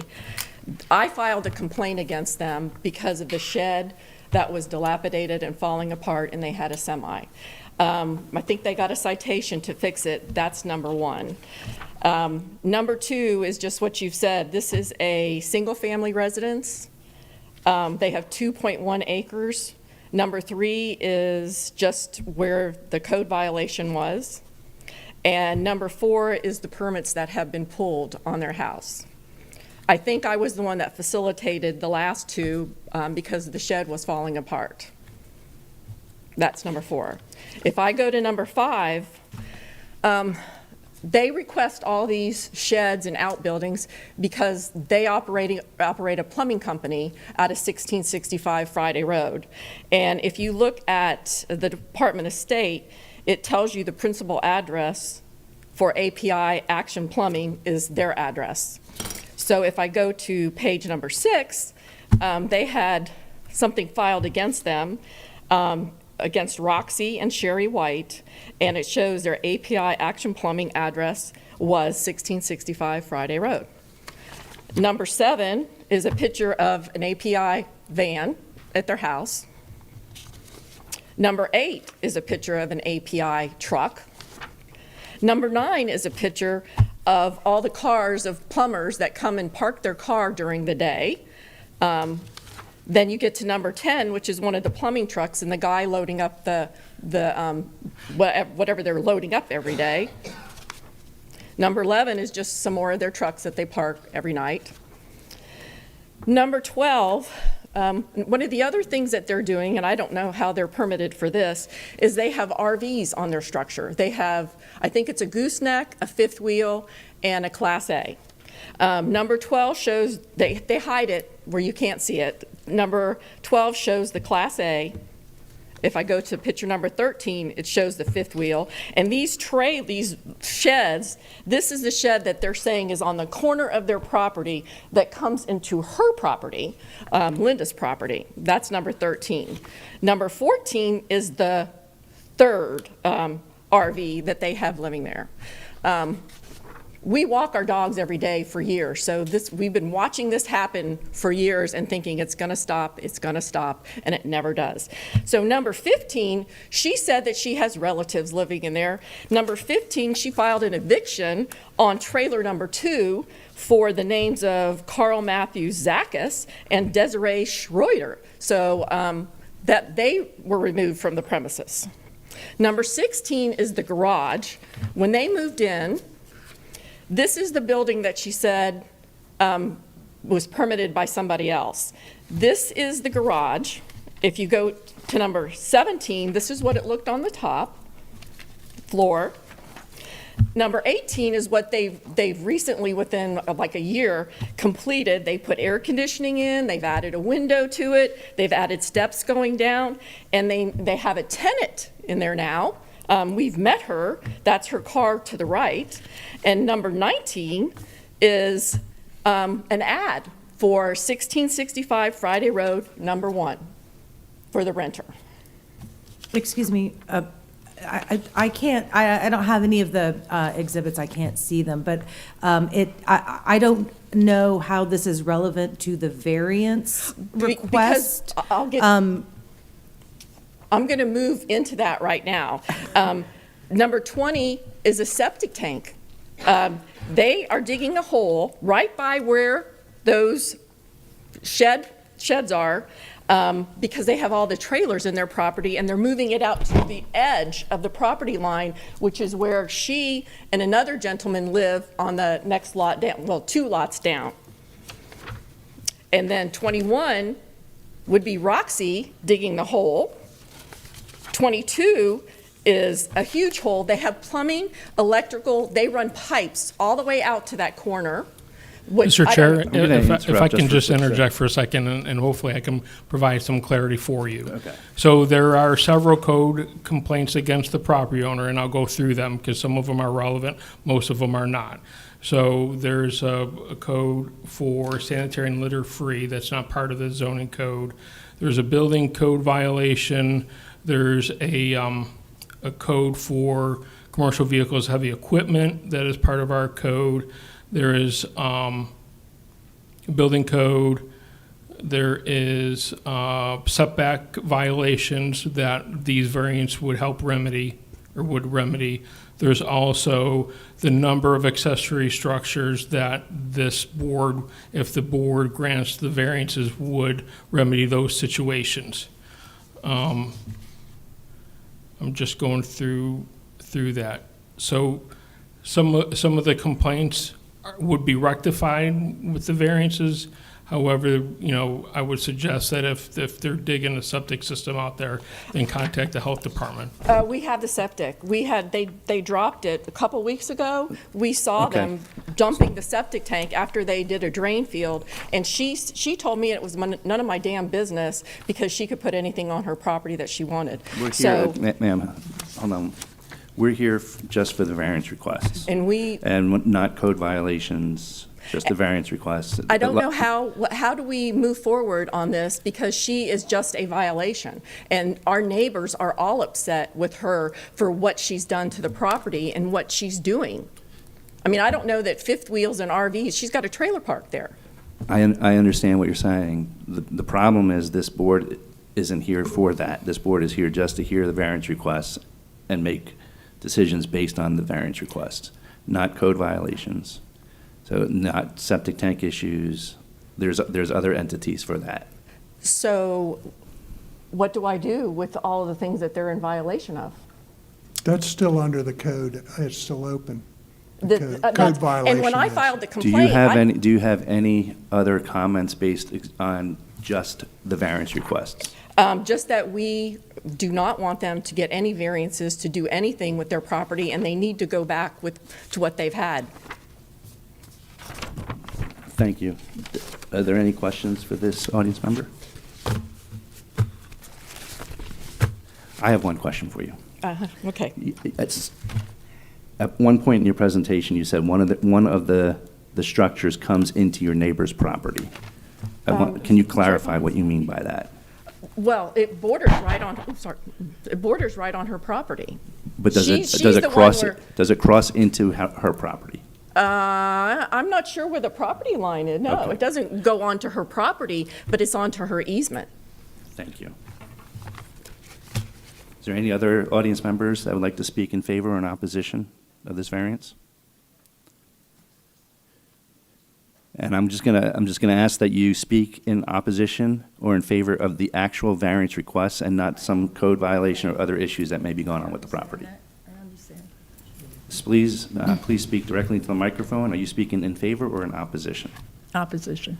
Please state your name and address for the record. Linda Emerson, 5015 Craig Road, Cocoa, Florida. Do you swear and affirm that the evidence you're about to give to this Board of Adjustment is the truth? Yes. Thank you. You may proceed. Okay, my whole thing is, I love my neighborhood, I love the country feel and all the woods around us, but I'm not, this is my first time too, hold on. Okay. I'm not against change, but I'm not happy with what's going on behind my house. I see, oh, wait a second, I have packets for you. Hold on a second. I'm sorry. Anything you provide is going to have to become part of the record. Pictures, and not yes. returned to you. I have 5 of them. How many packets do you have? 5. Can you hand one to Ms. Attorney over there, and I will share. Yeah.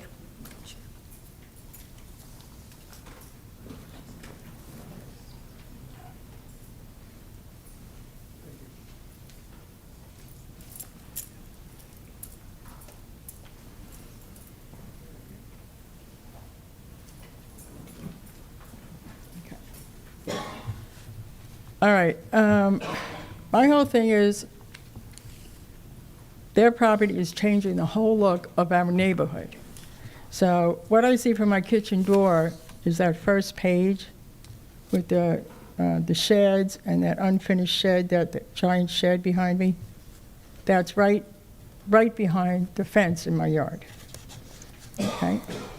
Okay, I bought this house because I love the rural setting, but what's behind me is not that at all. You know, it's got multiple sheds, there's trash piled up behind it. I'm not supposed to bring up about anything else, so I'm just going to say, you know, all the RVs and all that's on their property, all that's going on there is making me realize I have to stand up and protect my right for my property values, to make sure, you know, if I ever wanted to sell my house down the road, I don't think anybody would want to buy it. And I know that large shed, that gigantic shed, that was there when I bought my house, and when they moved in, it was already there. But there was so many trees there, so it like pretty much blocked it, so I couldn't see it, because I see it right from inside my house. You could see the second picture, that's from my backyard, with all that trash back there, or construction stuff. And the picture with the large shed with the ladder sticking in there, it looks like they notched a hole into the roof to hold up the ladder, and it's right in my view from my kitchen. I mean, it's horrible. It's horrible. So I've asked Roxy many times to, you know, not plow down all those trees, because I knew that shed was going to be in full view of my property, but he didn't care. And to me, they have no respect for us. So my thing is now, with the bareness of their yard from taking so many trees down, and all the structures that are there, it's totally changed the whole look of our nice area, and it's definitely not in harmony with our neighborhood. So, so you can see from the petition, all the immediate neighbors around us, they all signed it because they're all against it. And we're all concerned about our property values and losing the country feel that we live in, the reason that we moved to this area. So I don't approve of the variance. Does any member have any questions for this audience member?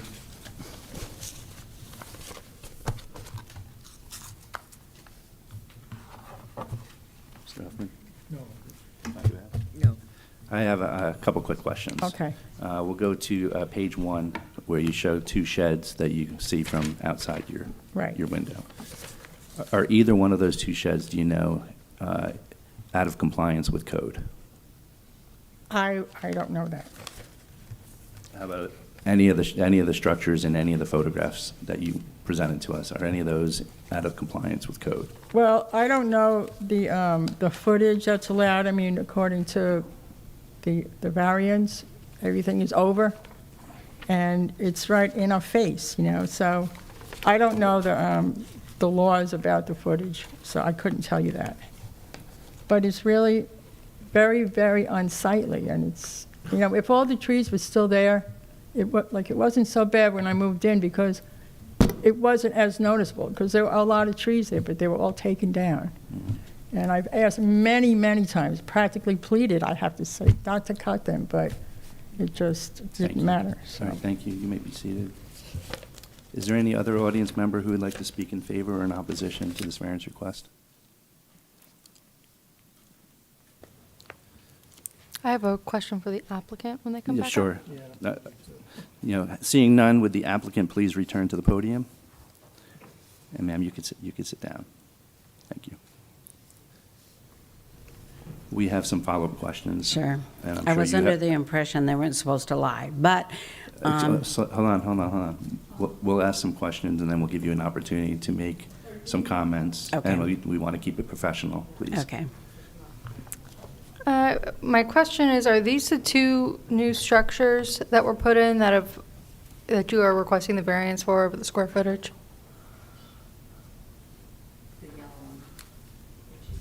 The yellow one? It's not on her property line, though, at all. Her property line, her property is Friday Road and Craig. So there's another property in between the end of her property and the end of our property, because she doesn't, her property's not nearly as large as ours. So what she's showing you is that where the sheds are, her house is all the way up by the corner of Craig Road and Friday Road. Is this the house in question? The one circled here? I think it's easier if you look at the survey that was provided in the packet. If you look at variance number 3, there's a shed with a deck in between. I believe those are the structures in question. That's along the north side, along Craig. Question, does that deck add to the square footage that puts them over the variance? Or is it just the structures No, themselves? all these have been calculated per the survey. Okay. Every variance there is requested. I didn't print out my photos, so I can't submit them, but Right. I'll defer to the other board members for questions. Mr. Huffman, do you have any follow-up questions? You want the photo? No, that's all right. Just in the various discussions and stuff, is this a licensed plumbing business that you're Yes. running? state certified. State-certified plumbing business? And in that business, let me go back one step. You said that I'm sorry.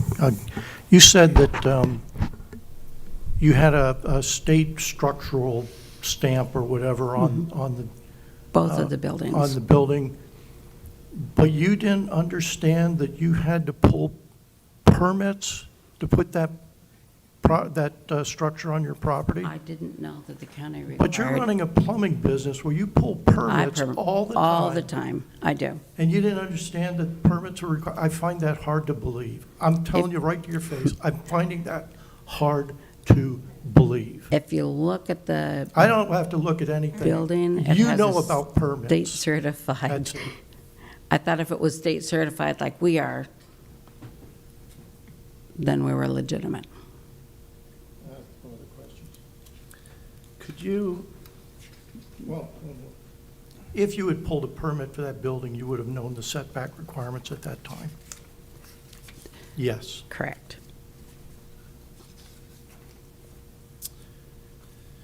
Could you explain which of the different structures correspond with the different variance requests? Number 1 is an overall area, and number 4 is an overall area. Number 5 has to do with the number of structures, but 2 and 3 are specific structures that are too close to the property line. They're within the setbacks. Can you point out which 2 and 3 are? Are those the 2 structures with the deck in between? Yes. Are those the Well, 2? One of those structures is too close. The other one is not. Okay. Which one? The one closest to the yellow one, corner? the one closest to the east, or the west side. The one closest to the west side. Variance number The 3 yellow is the one. one that's in the northwest corner of the parcel. Variance number Yeah. 3. Which is the two structures connected with the deck in between? Yes, the That's one 3. closest to the property line to the west. Okay. And then, which The yellow is the one. yellow, which is the yellow structure? The one closest to the property line. Okay, so that's within the setbacks, and you're asking for a variance on that? Correct. Okay. Dr. Bass? Yes. Okay, you want a variance of 606 square feet over the permitted 3,000. Which building is that, please? That's the yellow building. The same one that's sitting It's cumulative. 3 feet. Yeah, that's a cumulative. Yeah, that is a cumulative, but I would think that It's that all one. the structures together. Mm-hmm, So it's not just one building. right. We added up the square footage of all 8 buildings Mhm. and said it was, what was the square footage? So the yellow building is already 606 No. square It's, feet? it's a cumulative number. Okay, So but the there's. 8 structures cumulatively have a square footage, and it's over by 606 feet of that's allowed by the current code. So currently, the way that we figured out the current house is 3790 square feet. The combined 8 structures' square footage cannot go over that square footage. Okay, That's where the 606 square feet come into play. okay. All right. Then you have a variance of 3 feet, and you have a variance request of 2 feet. But which is the variance, which building is you're asking for 423 square feet over the permitted 50%? Which building, where's that? That's the garage that's been there. It's It's number 4. number 4 on your survey. And that's been there? That's what they say. Before we moved in, definitely before we purchased. I would think that that would have been permitted probably in 2000, oh gosh, the middle 2000s. Can I ask a question on that garage? Does that count the second floor in that square footage, or is that just the base square footage? The pictures show a second floor addition apartment that's been added onto it. Is that part of that overage? See that, it's just labeled on the survey as that square footage. So if it's second story, then that square footage needs to be accounted for. Okay. We're going by what the survey is calling out for each of the square footages. Pardon my ignorance, since I'm an alternate and don't come too frequently. The survey only showing 1 floor then, is that a mistake? Correct. Doesn't call it out as a 2-story, so that would, the way that is written on the survey, it's 1 story, or it's 1 story, 1,764 square feet. That's the total square feet of that structure, per the survey. Okay. Along with the other garage that's on the property to the north. We take what the surveyor shows us. Okay. Thank you. I have another. The one additional accessory structure permitted over the 7, which one is the one additional? Could be any of them. They're limited to 7. Is that correct? That is correct. They're allowed 7. So that's my comment. She has If I Yes, was- eight. they're allowed 7 per the size of their lot. Right. They're asking for 1 more than what is allowed for the size of their lot. Okay. And Mr. Huffman, I just wanted to mention, we did hire contractors to put those buildings on there, assuming that they'd pulled the permits, but we did hire contractors to do that. We didn't do that ourselves. We're only plumbers. Just saying.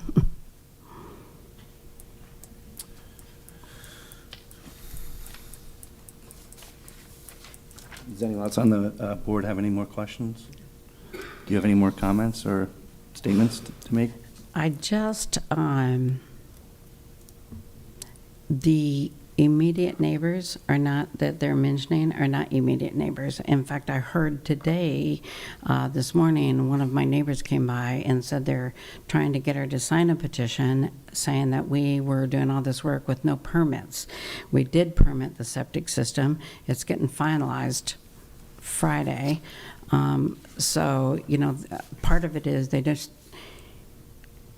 I didn't feel like it was their, what was the point to them knowing whether we had a permit or not? So when she asked me, I just said, and none of your business. But, and it is none of her business, but it is permitted and it has been inspected for the first one. The final one comes on Friday. Okay, thank you. Thank you. All right, board members, we have a motion to begin board discussion. This originates from District 1, so I'll give you the pleasure. I'd like to just start with the two variances that deal with the square footage. So I would like, I make a motion to deny variances 1 and 3 as permitted by survey. We have a motion to deny variance requests number 1 and 3 as depicted on the survey. Do we have a second?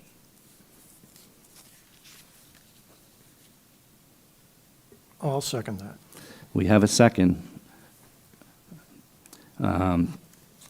With that, I will go through the undue hardships and then, I thought we did discussion after this. No, you're right. Sorry, it's my first time being in the chair.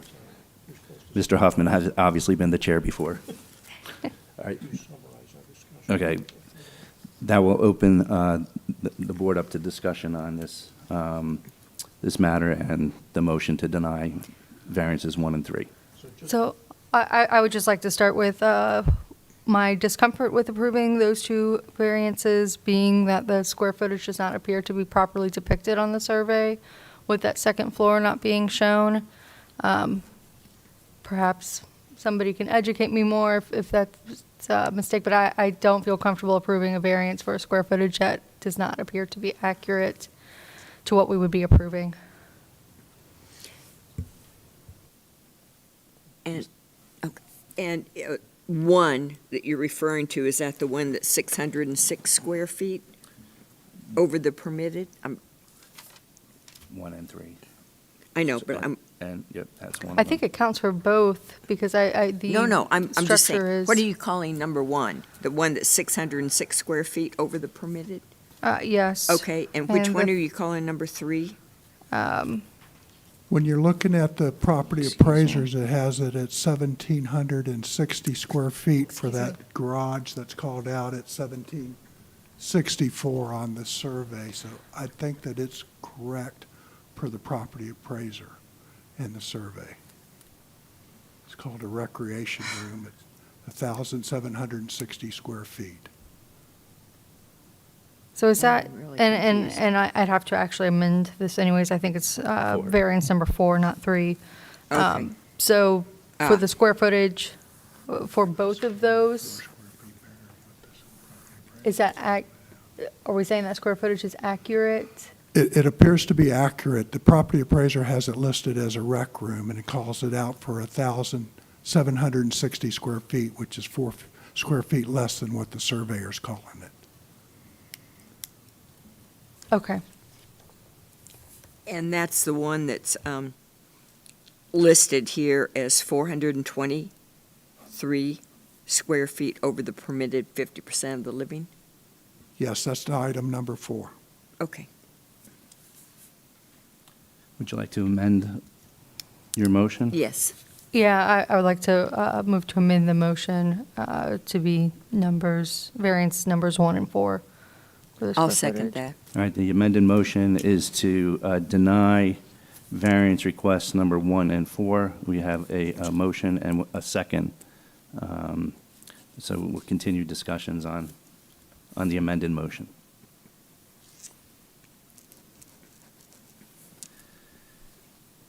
Mr. Huffman? No, All right, I have a- don't have any objection to the overage of the square footage. It's not, doesn't bother me. I have some comments. I'd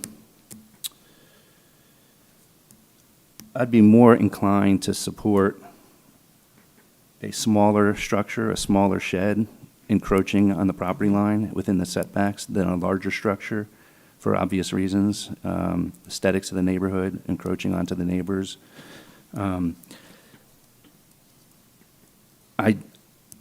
It's hard for me to want to support 8 accessory structures on this property.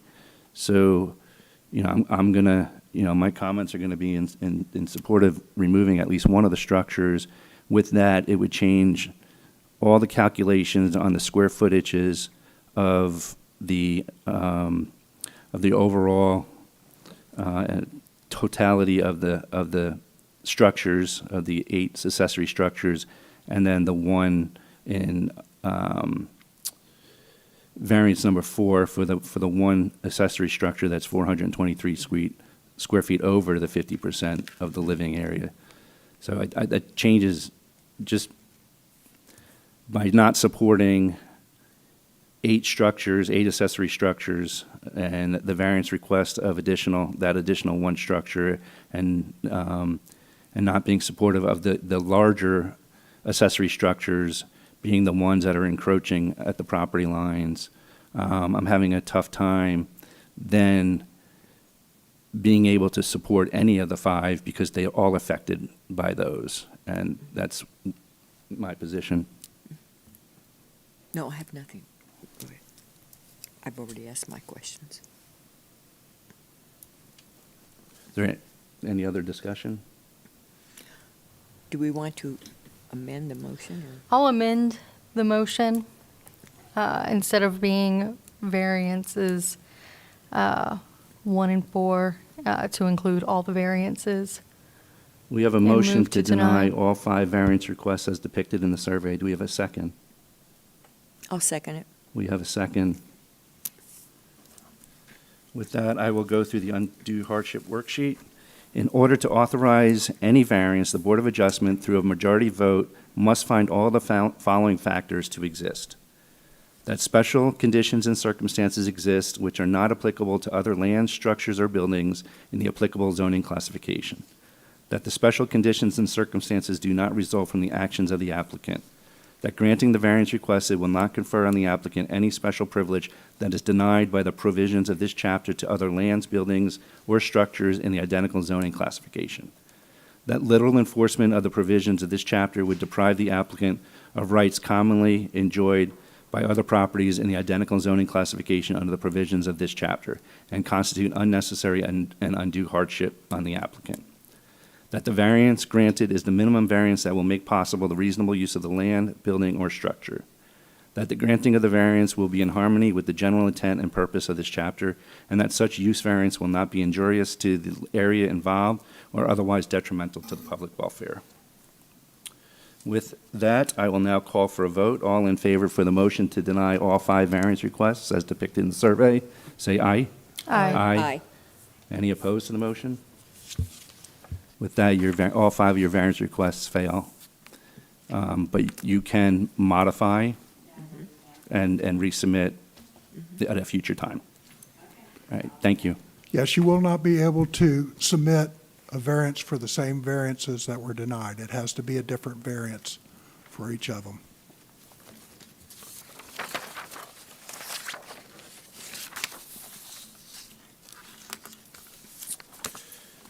Mr. Bodie, may we please have the next applicant? Yes, variance application 24V00001, Joshua J. Way and Katelynd Willis, request variance of Chapter 62, Article 6, Brevard County Code as follows. Variance number 1, Section 62-1334-4, to permit a variance of 1.99 acres from the 2.5 acres required for lot size. And variance number 2, Section 62-1334-4, to permit a variance of 45 feet from the 150-foot minimum lot width required in an AU agricultural residential zoning classification. And this is located at tax account number 2103392 in District 1. Will the applicant please step forward to the podium?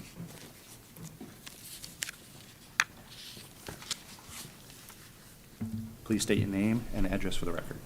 Joshua Way, 2368 Harry T. Moore Avenue, MIMS 32754. Mr. Way, do you swear and affirm that the evidence you're about to give to the Board of Adjustment is the truth? Yes, sir. Thank you. Please speak directly into the microphone. Okay, sorry. Sorry, I'm a little nervous and speaking in front of people. So we purchased our house in June of last year, 2023. Moved from North Carolina down. I have a classic car collection that is currently in storage in North Carolina. We purposely purchased a house out of town, out of city limits of Titusville, trying to find somewhere I can put a garage to house my classic car collection. We were purposely looking for AU zoning classification because I knew it would allow me to put a garage of sufficient size with the zoning classification. And then when I applied for the building permit, the carport company we went through, I already had to put a down payment on the building to get the plans to submit for the building permit. And then Mr. Bodie and the zoning board has found that, I guess in 1962, apparently the property was subdivided from the current, at that point, 1 acre requirement into 2 half-acre lots, mine and my neighbor's. My neighbor's house was then built in, I think, 1964.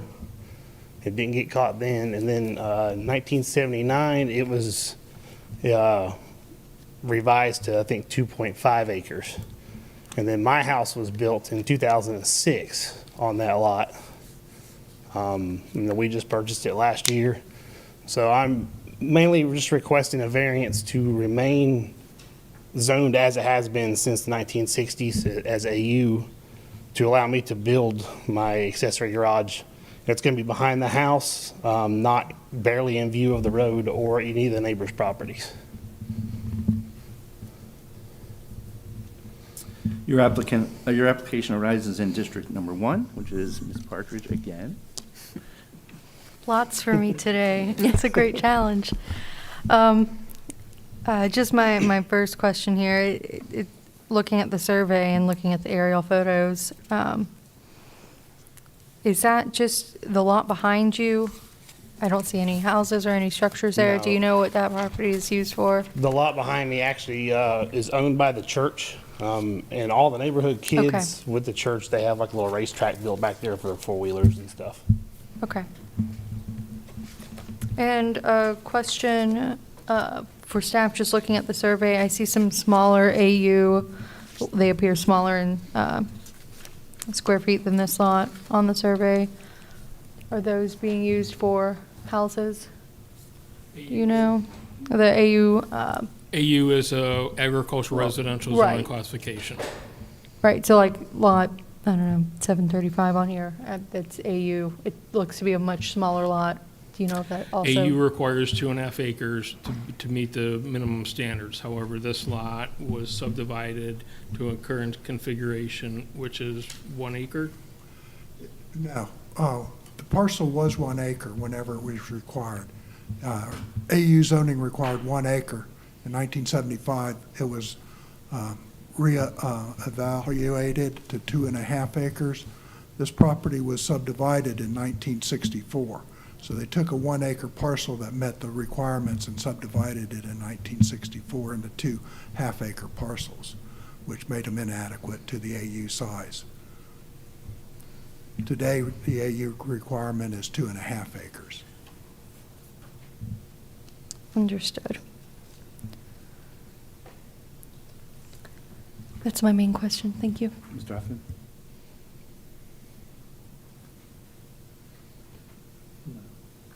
Dr. Bass? So the variance request, now I forgot is to make this property AU. No, it is to grant the variance that would allow the lot to meet the minimum lot width requirement and size. It's already AU. Okay, okay. And when it became AU, when it was rezoned, it was within code. Now it's not within code for AU. So So we're legitimizing. That AU. was what my question is. We're legitimizing That is correct. this. Okay, I said it wrong. Thank you. Is that sum it up? That's it. Okay. Are there any audience members who are here to speak in favor or in opposition of this applicant? Seeing none, do you have any statements or final comments? I did bring a picture like of the survey with where I would like to place my garage behind the house, if that would help. No, I mean. The only thing that I would suggest that you do is contact our office to make sure that it meets setbacks. It does, yeah. Yep. I actually, before I even applied for the permit, had been in contact. I think I had spoken to Mr. Huffman a couple of times, maybe once on the phone or whoever answers. Made very sure that we were going to be able to be within setbacks and I'm trying to do all this the right way. Okay. So Thanks. Yeah, we're just considering the legitimizing of the AU zoning. I got you. All right. I'd like to make a You motion. may have a seat. Okay, thank you. I'd like to make a motion to approve the variance as depicted by survey. Both variance requests. Both variances, yeah, it's two. We have a motion Yep, to approve two. both variance requests as depicted in the survey. Do we have a second? I'll second that. We have a second. With that, is there any further discussion? We run into this situation often enough where old subdivisions and stuff don't meet the most modern definitions because the definitions are meant to apply countywide and they don't take in these specifics, and so this process has to go through. I don't find this anywhere out of the unusual or objectionable. With that, I'll go through the undue hardships. In order to authorize any variance, the Board of Adjustment, through a majority vote, must find all of the following factors to exist: that special conditions and circumstances exist which are not applicable to other lands, structures, or buildings in the applicable zoning classification; that the special conditions and circumstances do not result from the actions of the applicant; that granting the variance requested will not confer on the applicant any special privilege that is denied by the provisions of this chapter to other lands, buildings, or structures in the identical zoning classification; that little enforcement of the provisions of this chapter would deprive the applicant of rights commonly enjoyed by other properties in the identical zoning classification under the provisions of this chapter and constitute unnecessary and undue hardship on the applicant; that the variance granted is the minimum variance that will make possible the reasonable use of the land, building, or structure, and that the granting of the variance will be in harmony with the general intent and purpose of this chapter, and that such variance will not be injurious to the area involved or otherwise detrimental to the public welfare. With that, I will take a vote. All in favor for the motion, say aye. Aye. Aye. Any opposed? Oh, with that, your variance request passed unanimously. Thank you. So I do have a question. Okay. Yeah, I'm going to join the meeting, and then you can ask staff or call Mr. Huffman again. Yes. Okay. Recognizing that there's no other applicants, that concludes our agenda for today. I declare this meeting adjourned. Thank you. The opinions expressed by any member of the public during any period of public comment do not necessarily reflect the views or opinions of the Board of County Commissioners of Brevard County, Florida, Space Coast Government Television, or the program sponsor, and are solely those of the presenter. The Board of County Commissioners of Brevard County, Florida, Space Coast Government Television, and the program sponsor hereby expressly disclaim any and all responsibility or liability for any defamatory or slanderous statements expressed by any member of the public during any such period.